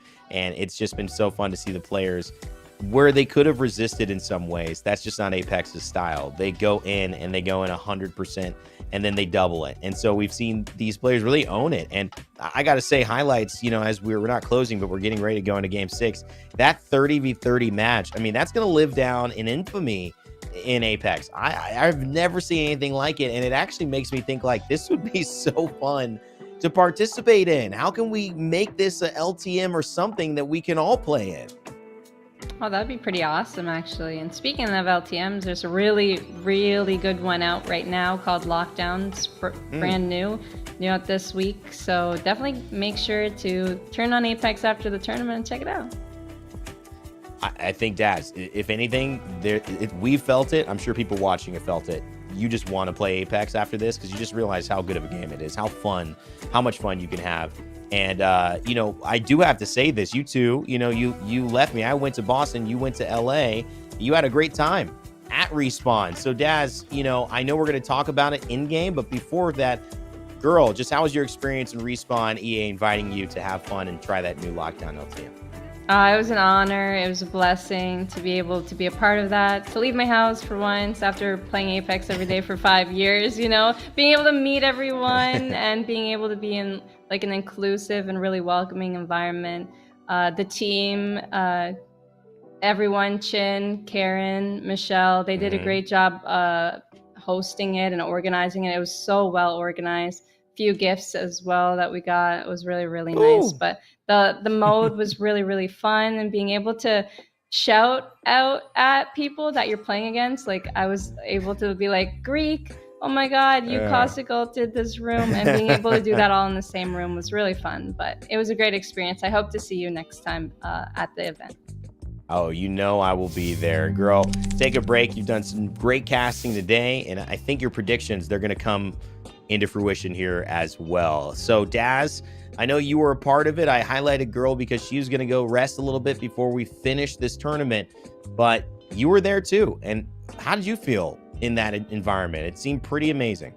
I'm not going to lie. It was one of the most memorable experiences. One, after being cooped up for so long, it reminds me I need to get more active. After having a little one, it's a nice reset to go out and see everyone. A lot of people who were here in this tournament, you know, also got to be a part of the event. And there is just a whole different feeling when you're playing Apex and you're in the room with others. And remember that there is somebody across that computer, and it just coming full circle with Nessie Cup. Let's be honest, that's what brings us all together. As they're watching your stream, Guhrl's stream, my stream, play Apex channel, we all love Apex. That's why we're here. This is why we do it. And I hope, you know, it's not to close things out because we're in the final round, but it's just a reminder that this is what we love to do. I just want to take a moment to thank everyone for watching, but of course, subscribe, follow Raynday, follow Guhrl, because there's just amazing creators here and amazing people, and it warms my heart knowing that there's great people in the community. And you too, my friend. You make some great stuff go down on YouTube and all around any content you both touch. So appreciate you and the shout out, and appreciate everybody here watching. And I appreciate Naya Mocha. You know why? Why is that? Because she's playing crypto. That's let's go. That's what we're talking about. Because crypto is in the lobby. You just needed one. You just needed one crypto. And now the whole in game is going to change. All they got to do is make it to that end game and hold it. And look at this. If they make it. That's right. If they make it, that's true. As long as they don't get bothered. It looks like Timmy took a little bit of early damage. Nobody has been eliminated from the lobby as everyone is setting up. But we see that Lifeline. We see that Watson. We see even Valkyrie even coming back into play. Valkyrie has not been yet abandoned, which is very interesting in terms of compositions and people staying firm in their beliefs of what can work in this mode of melee only. So if you're just tuning in watching, reminder, this is just fisticuffs, no guns. So if you're weirded out why they're not picking up weapons, there is a purpose to it. Well, no, they just realized weapons were the least optimal way of doing damage in Apex. This is the new meta, guys. Don't this is it. Dazs fool you. This is the best way to do it.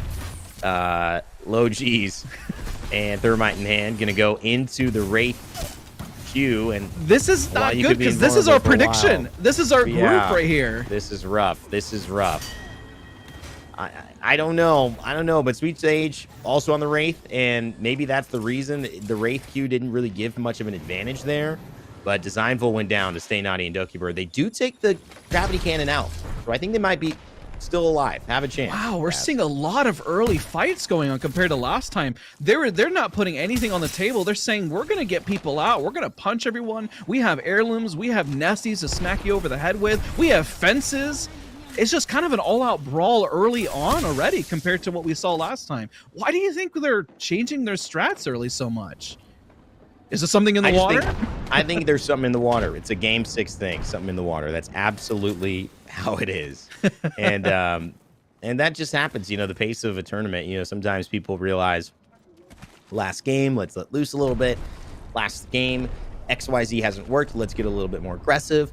Last game, you know, 8 teams are like vying for first place, so they don't do anything. So now where they would have been fighting and following up, they don't. So you just get these weird rotations where these like things aren't punished. It's an element of a tournament at this length. And, you know, where you can change the tournament is all the things that we've done. But where you cannot take the tournament out of Apex is just 6 games in a row. You're gonna have a different ebb and flow to your levels of aggressiveness and consistency. And also, hey, let's just be honest, Dazs, it's not easy to compete in a battle royale. I don't know if you've ever done that before, but I've only competed in one, and just sitting that long and going through all 6 games, it takes a lot of focus. It's very draining, you know, whether you're playing well or not. I agree with you on the whole thing, the ebb and flow, the focus that it requires. I remember early on competing and just playing Wattson. That's how I got my main, actually, early on. Before, you know, playing Vantage, played a lot of Wattson. As we see Wattson being hunted down as we speak with a Wraith coming out of nowhere, we see these teams fighting. It's just, it's a lot to play at this high level and provide that level of focus after that extended amount of time. It does take a lot of players, but it is, not gonna lie, a lot of fun, I have to say. Always a lot of fun when you're talking about what we've got here in Apex. Zero also on the Valkyrie. I love this choice. I think this is one of those counters that feels good.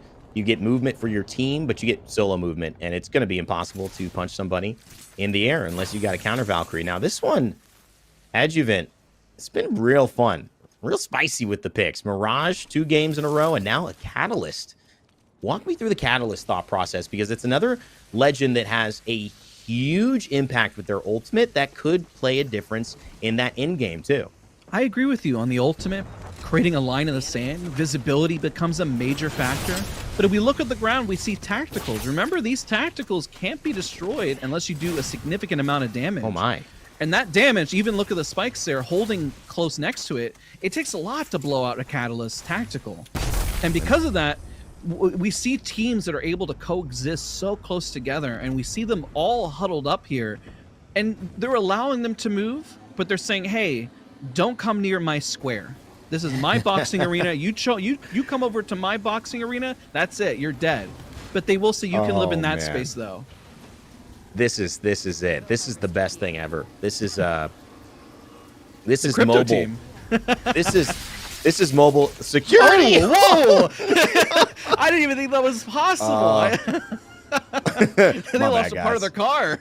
Rep stopped driving. He said, He's like, wait a minute, what happened does there? it feel lighter? Yeah. I think we lost a door. Somebody open a window? What's going on here? What's fascinating about that, God. using the crypto as well, is the crypto is pretty safe to stay in the drone, and it keeps them pretty mobile. They're really thinking outside the box here.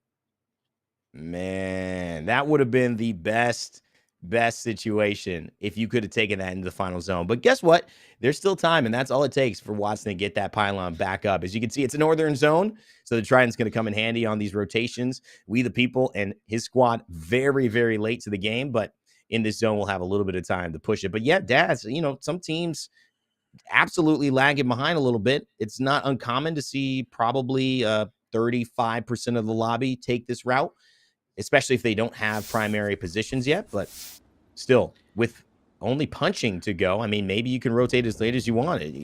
The only difference is if you can keep 5 feet of distance away from the next player.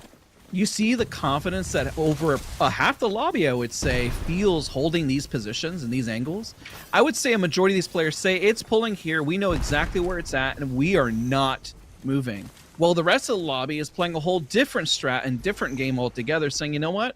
You guys can have the early game. We'll be sure to bunker and bust with that crypto potentially. I cannot wait to see that moment. And when that moment comes in, we're going to see so much damage go out. We're going to see everyone pretty much caught out, unknowing what to do at that moment. Yeah. I love it. I love it. We've definitely seen changes, and I think this is this is a good one. It's a Wraith Valk stare off. Valk's gonna want to point out that we did lose one individual, but the lobby is back up to 60. They did manage to get the revive back. We do have everyone back. Everyone is healthy. As healthy as they can be in this lobby. So everyone is going to be battling out, and we have yet to actually lose a team. Will we actually see a team get knocked out early, or is everyone going to pay respects until they get into zone? You know, I don't know. Maybe Raven is just, you know, has created like a laminated pamphlet for these guys on what to do in all situations in Apex, because the TSM boys have the same thought process. Reps had his little mobile pylon, and now Guhrl has his. And I just love this cam view of it because, you know, we thought of Apex Siege. You know, now we're thinking of Apex Racing here. I mean, this looks pretty fun. Have that thing supercharge the car. I'm with it. It's an impenetrable fortress. You cannot punch this thing out. It'll take way too long because look, they rotate it around and they have red armors. That's something to really highlight here. Look at some of the teams that have hunkered down. They're on blue. But these guys are very confident. They still found a space, and they said, you know what? We weren't even worried for a second. All of you guys who got here early to zone, you're panicking for no reason. We got the strats. We got the information. Best of all, they got the shields. And I think it's really going to pay off. What do you think? Listen, I think it's an interesting... The shields are only as valuable as how late you fight. Because if you fight confidently a blue team, but then somebody third parties you, they could have blue and they'll still beat you. Because at that time, there's no res possibility or there's no reset possibility. But if they can be in a position where you get in that final zone and you do come in late, like you saw Hal do in that last game, we played this in the start of the tournament, then that starts to become an advantage. So I think the name of the game for Guhrl squad is just staying out of it. But as we say that, the first crypto ultimate comes in. And it's not as chaotic as we would have thought, but it certainly shows its presence here. Chaotic, maybe not so much, but I think it's a warning sign. A warning sign to everyone that the crypto is present and that crypto does have a play. They just wasted their gen now because they had to place a new one. So maybe the crypto ult, whenever it does get placed, maybe they'll have to time it better in terms of making sure that they're able to just run up there and just start punching. Or maybe they're just feeling things out. Or probably best of all, maybe they're leveling up armors. Absolutely. There's so many different elements to it. And that's going to be the juiciest crypto ultimate in Apex Legends history when this zone reaches either zone 4 or zone 5, because these teams are still going to be alive. There's no reason to fight. There's no reason to overcommit to a fight here. Everyone is going to try to take space and stare each other down. And you know that stare down is the intensity. They're already kind of deciding their victims of who they want to push out and who they want to fight. We saw the stare down already happening, and we see a stare down happening now. Just getting in a little push here. Let's get a listen in here soon on one of these teams, potentially, as they start to fight. Because some of the chaos is ensuing, and we might want to see what their strats could be. But overall, the meta of them breaking in and pushing out of fights is just going back and forth. It's nutty. It is wild out here. It's the Wild West, and all you got is your fist. That is it. It's kind of scary when you think about it. Yeah, and, you know, it goes to Lifeline, too, seeing the Drone of Compassion helping out there, not only with the quick reses, but you're not going to have time to use your fists to be able to use shield batteries and med kits. You need those fists for damaging. And so the fact that you can have your hands still punching and that drone still healing, albeit it may heal your enemy here and there, as long as you can have the right angles, that'll definitely do wonders and push you over the edge. Conduit will also do that, though we've seen teams opt away from her in this version of it. And as I say it, we're going to see one of the teams that is using her. Snow Red, Zainu, and Imperial Hal rocking with the Conduit. So this is a Are they going to bump choice them off? I like. Oh, look at that. Hal has good... no respect for these individuals. He says, get off that wall. That you don't belong there. We don't care if you have height. Get off right now. I'm surprised he didn't use his VTOL his missile swarm, Dazs, because that's decent damage. That would have an impact on him. There it goes now. He might be listening to you. He's like, wait a minute, you're right, Raynday. I agree. Why didn't I missile swarm? I could have gotten them.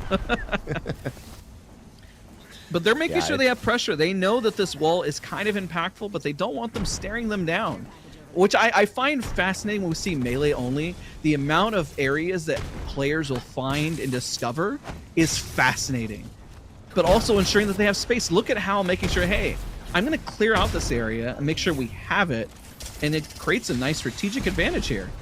Look at that damage. I mean, that's just good damage. And one of the things about it, as Hal, you could see right here, he's an IGL, and IGLs know this is the space I want, and I'm going to take it. It may look a little brutish, you know, maybe even on the bully side of this space in Apex, but that's what you have to do. You have to say, this is my area. Do not try to build your fence over here. As much as you've got fences on cooldown, I have got my missile swarm on cooldown. But Hal may be realizing that there could be an issue. I want to know what he's thinking, and more importantly, what he's saying. You just box us up somewhere, bro. I think we play in here, okay? Put the gen right in this corner. Yeah, that's going to. Right away, put it down. Move.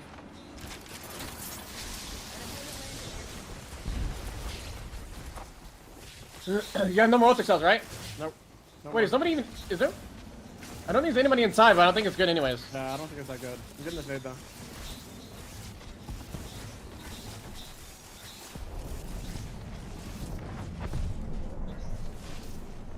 Thing is, if we play... I don't know.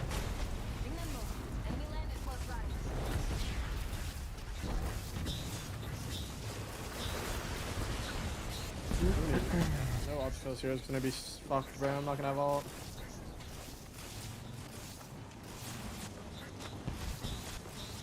Yeah, this team is... It's fine. We're like hella close to the center of the zone. Like, it's gonna end like right here. We just hope that you get your gen by then. Well, Hal with a skyward dive, he's done it before to set up a championship or a playoff split one win in London. This time, will he have done it to set up a win in the Nessie Cup? Only time will tell, but we are closing in on our final zones in our 6th game and our 2nd of our no punch tournament here.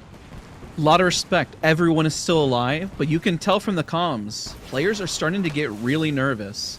There's a lot of tension building, not only just because of lack of space, but of a decision of who they're going to punch and where they're going to hold. From just Imperial Hal's comms, you can tell that they're playing it really smart, but also predicting what's going to happen next and what utility you have. And look at this. Somebody's trying to steal their vehicle and fighting them off, and just runs back inside and just sneaks in and off. That was a quick sneak attack. That was very unique. I love the aggression, just beating them down and then running away immediately before they could even react. That was actually a really interesting play, and I love the thought process behind it. So interesting, you know, but that is Guhrl's vehicle. It's dropped up above, Guhrl's on the side, Hal on the other side of that, and or excuse me, Timmy, it seems like, on that side. And this team has been interesting. Synox, they won last game, but they obviously know they have to try to traverse this open ground. We the people, Tifa, Jesse, also on a trident on the outside. Guhrl's punching away the new perimeter securities. It's so tough when that Watson pylon is right behind you. You get that fast regen of those fences. But he says, don't mess with the fences this time around. Can they find a spot here is also one of the big questions. They actually did. They managed to find a box that nobody occupied, but that Newcastle, just like Guhrl had mentioned, is a strat in terms of bumping people off. That Arcstar may not be able to do enough as it got blocked with a shield. What big brain strat there. They got to get them off their box. They can't have anybody near it, but they're fighting for it pretty hard. And one goes down, surprisingly. Raven and Casellas and Mario taking over their box. Maybe they were not aggressive enough to hold them out. Yeah, that was impressive from, I think it was Casellas, who we've seen play Newcastle now in 3+ games today. Just doing it, navigating a maze of Watson fences is Synox. It's going to take Big Brain to even move forward here, and he gets hit by that. Drone also detected. So what does that mean? Will these fences all go away? What will happen? And where will that drone elect to be used? It is Nyamoka, we know, who has it. The crypto. Could change everything there it is. In an instant. We see drone detected. Is this when they use it? They're going to hold out. Nobody can punch that.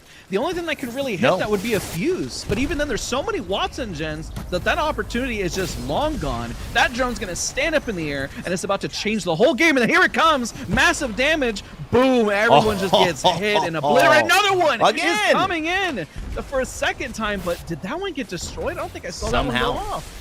Somehow, there was either something with Spectator or that got destroyed as well, but there is another drone. Maybe it got canceled out. There is another drone being detected, so look at that. Everything has changed. The landscape has shifted. What was A fence land now is an open battlefield, but it's trying to be reconstructed through the Watson players. Monsoon and his teams, Spicy Potato and I Love Noodle, holding down the slow ground, and Valkyrie with their heirloom trying to hold this area. I have to say, I don't mean to interrupt, but I noticed it right away. The gen placements were a panic reaction, but notice how they're not ideally placed in the center, that they're kind of on the edges once that crypto drone went out. So it did disrupt the flow, and like you had mentioned, I like how you see a reconstruction, and speaking of which, there's another crypto drone, and it blows everything. My gosh. And see the panic gens. They throw them down out of sheer panic, but are they thinking about what's coming? That's right. You're just trying to replace it, but that's the problem with it. You're replacing the gen, but maybe there's a better spot now that all the other gens are gone. And not everyone who had a gen before is going to have the position or even the ultimate available now. So that's the difference. The fight is taking place on the high ground. They're going in on it. Caustic, maybe a few shots away, still on blue. Reptar backing up and down. Tries to get a shield cell off. Not enough time. Has to defend his team with the kunai. A kick from the Caustic as well, and that will send them down. And it's just going to be a quick Phoenix. And maybe worth just a shield cell, but could be also running out of meds. Reptar really holding it down with a squad, but you're right. 4B looks like he's kind of... Oh wow. This reset, I love the fact that we're seeing Crypto on the Catalyst wall now coming into play, blocking full visibility on individuals. And I'm sure that Crypto drone has to be very overwhelming of who to hit. Do I hit the left? There's a ping here, ping there. I can see the sheer panic and understanding of like, what do I even look at? And look at how safe that is. Look at how many ordinances are being blocked. Look at how many things are being changed with the Watson pylon, but some teams just aren't getting to play with it. And that drone detected, those two words spell doom for anyone who isn't ready, because as the zone starts to move, the chaos will begin. We're going to listen in on the chaos. Let's take a listen. I'm hiding in a box right now. They can't see me.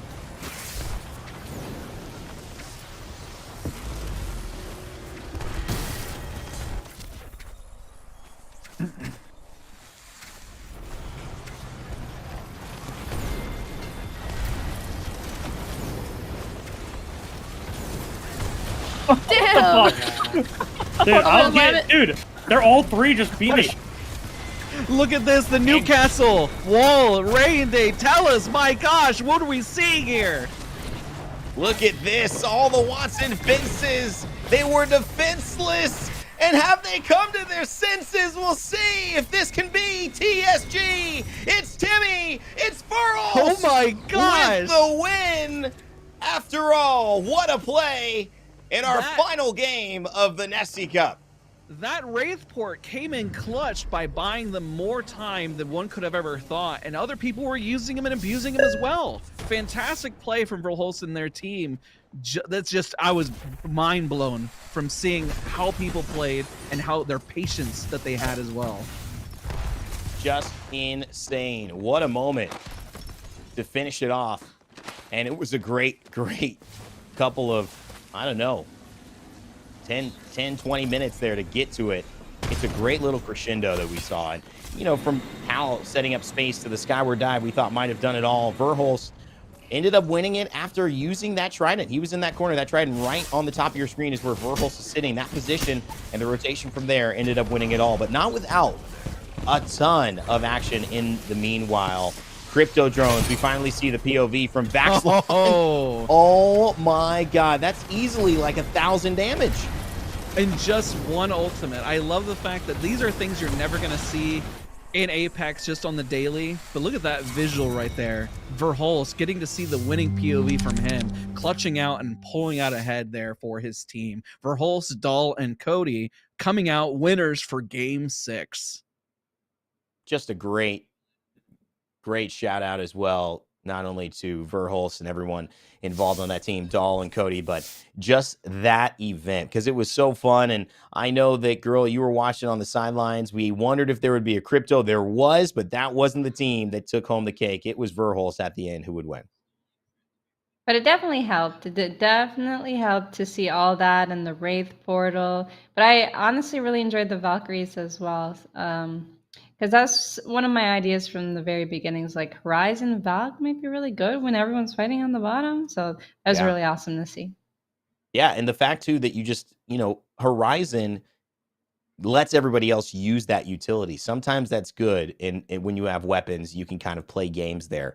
But you want everyone to be on the bottom. You want a solo of and be above everyone, Daz. And that Valkyrie ended up paying huge dividends for Howl. We saw how aggressive you could be, up on high, back down, be safe, and obviously it won the game for Evan and Doll and Cody. I agree. Every second really mattered. A minute there, I thought that it was going to be Timmy pulling out ahead. But then we got the surprise for Verholz just inching out just an extra millisecond to survive. Because, at that point, every millisecond matters from coming out of Wraithport or even flying just above all the damage. Certainly a just such a fun event to watch. It really is so interesting. It's hard to put words on it because we don't have these opportunities.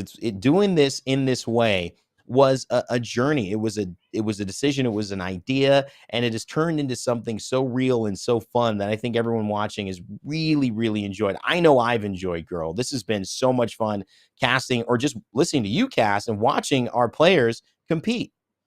Yeah, it was really nice to see everything go down, and it was the first time we've ever done something like this. So there's definitely a lot that we've learned from it, but we definitely could see the enjoyment coming out from everyone, chat, the audience, and the players, and us, the casters, the observers too, even are all having a great time. So it's been a blast and definitely a blessing. Yeah, the whole crew was just absolutely in tears. Some of those moments in that 30v30, and the intensity too. I gotta say, I didn't know how the punching would work, but the intensity, a great game is usually one that has a great crescendo. That's why battle royales are so good with viewers, are so good with esports. It's like you want to see how it ends. It kind of builds naturally, but the punching builds even more because no one really fights until that very last moment, Daz. Yeah, I agree. And that's what makes this tournament so memorable. We're all going to walk away and always remember. I think even the creators themselves, big, small, professionals, because we've watched a lot of ALGS throughout the years. But like you had mentioned earlier, way earlier in the cast, we're on year 5 of Apex. You know what's beautiful about this whole thing? We're still finding unique ways to make the game fun. And tonight just really showed me personally, and I think for all of us, that Apex has a lot to offer always. It's just why we keep coming back. The addiction is real. And I think to echo that, Apex is constantly reinventing itself. And in that way, we're also constantly being somewhat surprised at the newness of this game, whether it's season 20 and releasing 100 new perks for these legends, or whether it's even season 3 and going away from the game we love, the wingman that has 30 bullets in it and, hits for 150 a shot. You know what it is back there and back in that day, into World's Edge, a map that was such a far departure from Kings Canyon and is now the mainstay map. I would say maybe the most iconic map in all of Apex. Guhrl, it's kind of the story of Apex to reinvent, to come up and be different, and still surprise us with something that we didn't know we would love. But wow, once we play it, once we experience it, we can't get enough of. Yeah, ever since I opened up Apex Legends, I knew it was the game for me, honestly. I ended up switching from another game. It's just like, it just feels so good to play. Apex Legends is the best game to play. It feels so good. The movement, the shooting, the time to kill, and the community. Everyone's amazing. That is true. One of the things too is the community. It's hard not to think about all the people behind the scenes who don't obviously get an opportunity like this. The ALGS, Guhrl, you and I have been lucky to be a part of that in our time. And obviously, Daz, you've been a part of that too, casting APAC. And that's a different dynamic. That's a different showcase of a different journey. Content creators, though, they put in so much work and so much time, and sometimes behind the scenes that we don't get to see. I'm so glad we got to shine a spotlight on them today. And also, I hear we have an interview as well, and I think I know who it is. Speaking of behind the scenes, someone who puts a lot of effort into the community, it is legendary Doll who will be joining us here on the Nessie Cup broadcast. Legendary Doll. Hello. How are you? I am over the moon. So I cannot stop cheesing. I was gonna say, your name makes a lot more sense now looking at the background of your beautiful setup. Congratulations. 1-2 games, and you in both of them 3 strikes. How does that feel just with your performance today in the finals on this type of stage? Absolutely amazing. Like I have no words to describe the feeling right now other than on the top, like it's a king in the hill. The Watson, it might have to be my new main. I mean, manifested it. We got that first dub from the very first game. We got a dub on the very last game. It's just an amazing opportunity to be here. And I appreciate you guys recognizing a lot of love for all the tournaments that I also host as well. And then being someone as a participant, being someone as a small creator, it's amazing, and I can't thank you enough. And this community really is beautiful. Like when it comes to Twitch Rivals, when it comes to Nessie Cup events, when it comes to small creator events, all the events bring us together, and that's what I love. It gives all of us the opportunity to meet other pros, other content creators like ourselves, to have this opportunity to kind of branch out. So I love this. Makes me so happy to hear like all of your smiling and your giggling, and you do so much for the community, and we thank you so much for it. And I have one question for you. What was your favorite part of this event, and would you ever want to participate in it again? Favorite part, honestly, is as cheesy as it sounds, the whole thing, honestly. All the good, all the bad, the not so great placement games, the first place games, like I'll take all of it. At the end of the day, what it comes down to is just vibing out the people that you end up getting to team up with, you know, and that's a huge part in it all, and I absolutely would love to do another one. How did it feel behind the scenes getting new teammates and meeting new people? I think that's what makes the Nessie Cup so great, is the opportunity, like you said, to meet new people. How did it feel having new teammates, strategizing? Give us some of your thoughts on that. Yeah, that's what I was wondering too. I was like, I hope that we get different teammates every single game, because again, the whole chance is to meet so many different people. So I love that aspect of it being randomized. I loved how there was so many different formats, whether it be 3 strikes, whether it's customized with 30v30. Like we don't even have that in Apex, but we created that in the custom. So that creativity to flow and kind of think on a whim, and then also think collaboratively as a whole group, is so many ways to put into perspective. Well, Legendary Doll, you know, we just wanted to take some time to highlight you, all the things you do for the community. Whenever your name comes up, people mention how much behind the scenes you do to support others. So it's great to highlight you.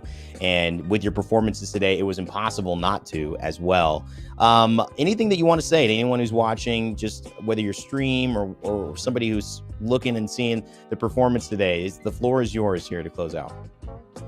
Honestly, everyone, my whole Legendary fam, my whole community, everyone's been so. I'm trying not to cry because I'm gonna get very emotional. Like this. That's okay. This whole past couple days has been a dream, and like I said, again, the whole opportunity to meet so many different creators and people that I admire, people that I look up to, like from casting Fallout's tourney to being one of the casters, and now on the other flip, now being interviewed for Nessie Cup. So it's mind-boggling. I just want to say thank you for everyone that has shown so much love and support, and all the casters. You guys have done such amazing things for everyone and uplifting them. Everyone that worked on the production team, everything ran so smooth. Just a huge shout out to the whole community, honestly. Like I said, the times where it really counts and it matters, we can all come together. And I know I always have my peers and other people to look to for support. So thank you guys.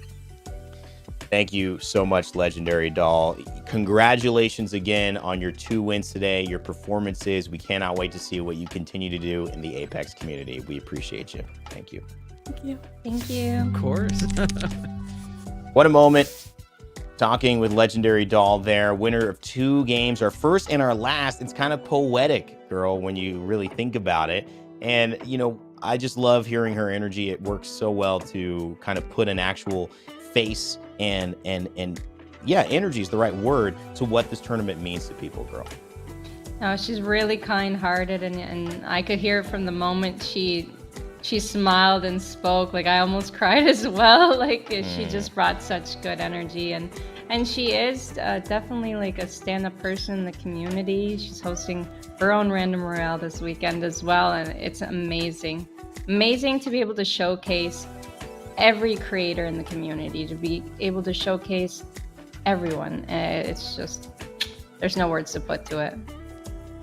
Well, you know, for us three, we've been on a bit of a journey here. And as we look to close out the show, I would be remiss if I did not give both of you just a chance to say some final thoughts before we close out what has been over a month-long journey of tournaments to get to this moment. So I know you just spoke, but Guhrl, I'll go back to you for any final thoughts, and Dazs will close with you as well on yours, and I'll bring it home. Big shout out to the Apex community for the support. Big shout out to the creators and pros for playing. Big shout out to you guys for being such good sports, minus Tempo, Chrono, the whole crew behind the scenes. But yeah, for anyone at home watching, as much as video games are so much fun, make sure you get up and stretch in between games and take care of your health, self-care, self-love, love everyone around you. It all starts from your heart. So make sure you're taking care of yourself. Beautiful words. Thank you, Guhrl.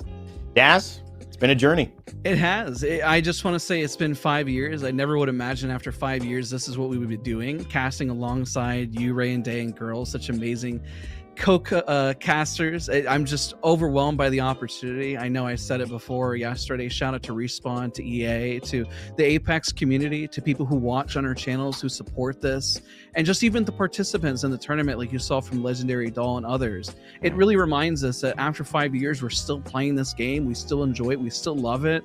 And I'm excited to see what happens in the next 5 years, as well as just the future. I know, just like I'll echo the thoughts from what Guhrl said, that, you know, this game, we love it so much. And of course, the community will always lament frustrations, but at the end of the day, it's because everyone loves it so much. And everyone wants to see the Respawn team succeed. Everyone wants to log in and have some fun and just play at the end of the day.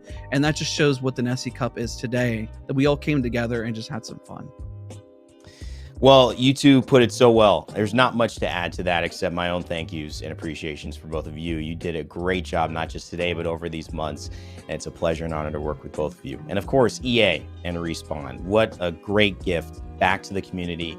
You didn't need to do it, but you decided to. And that's the sign of a company with heart and integrity. And we really appreciate being allowed to be a part of that. PKG, Oversight Esports, big shout out. Like you said, minus Tempo, Chrono. The behind the scenes work for this has been nuts, but they did it and put it together, and such professionals across the board. And of course, all of you, everyone who played, our community, everyone who watched, everyone on our streams, we can't do it without you. Your viewership, your presence is what makes this an actual community. That's why we hope to see you in LA, and we hope to keep seeing you in our streams and in our videos. You are the lifeblood of Play Apex. I can only say it in one way. My gratitude runs deep, and it will continue to do so for a game that has changed our lives, and my life particularly, over these last 5 years, and hopefully many more years to come. From all of us, Raynday, Guhrl, Dazs, and everyone who put on the inaugural Nessie Cup, we wish you a fantastic evening. We love you. We'll miss you. And as always, never give up. Never stop gaming. And we'll see you all next time.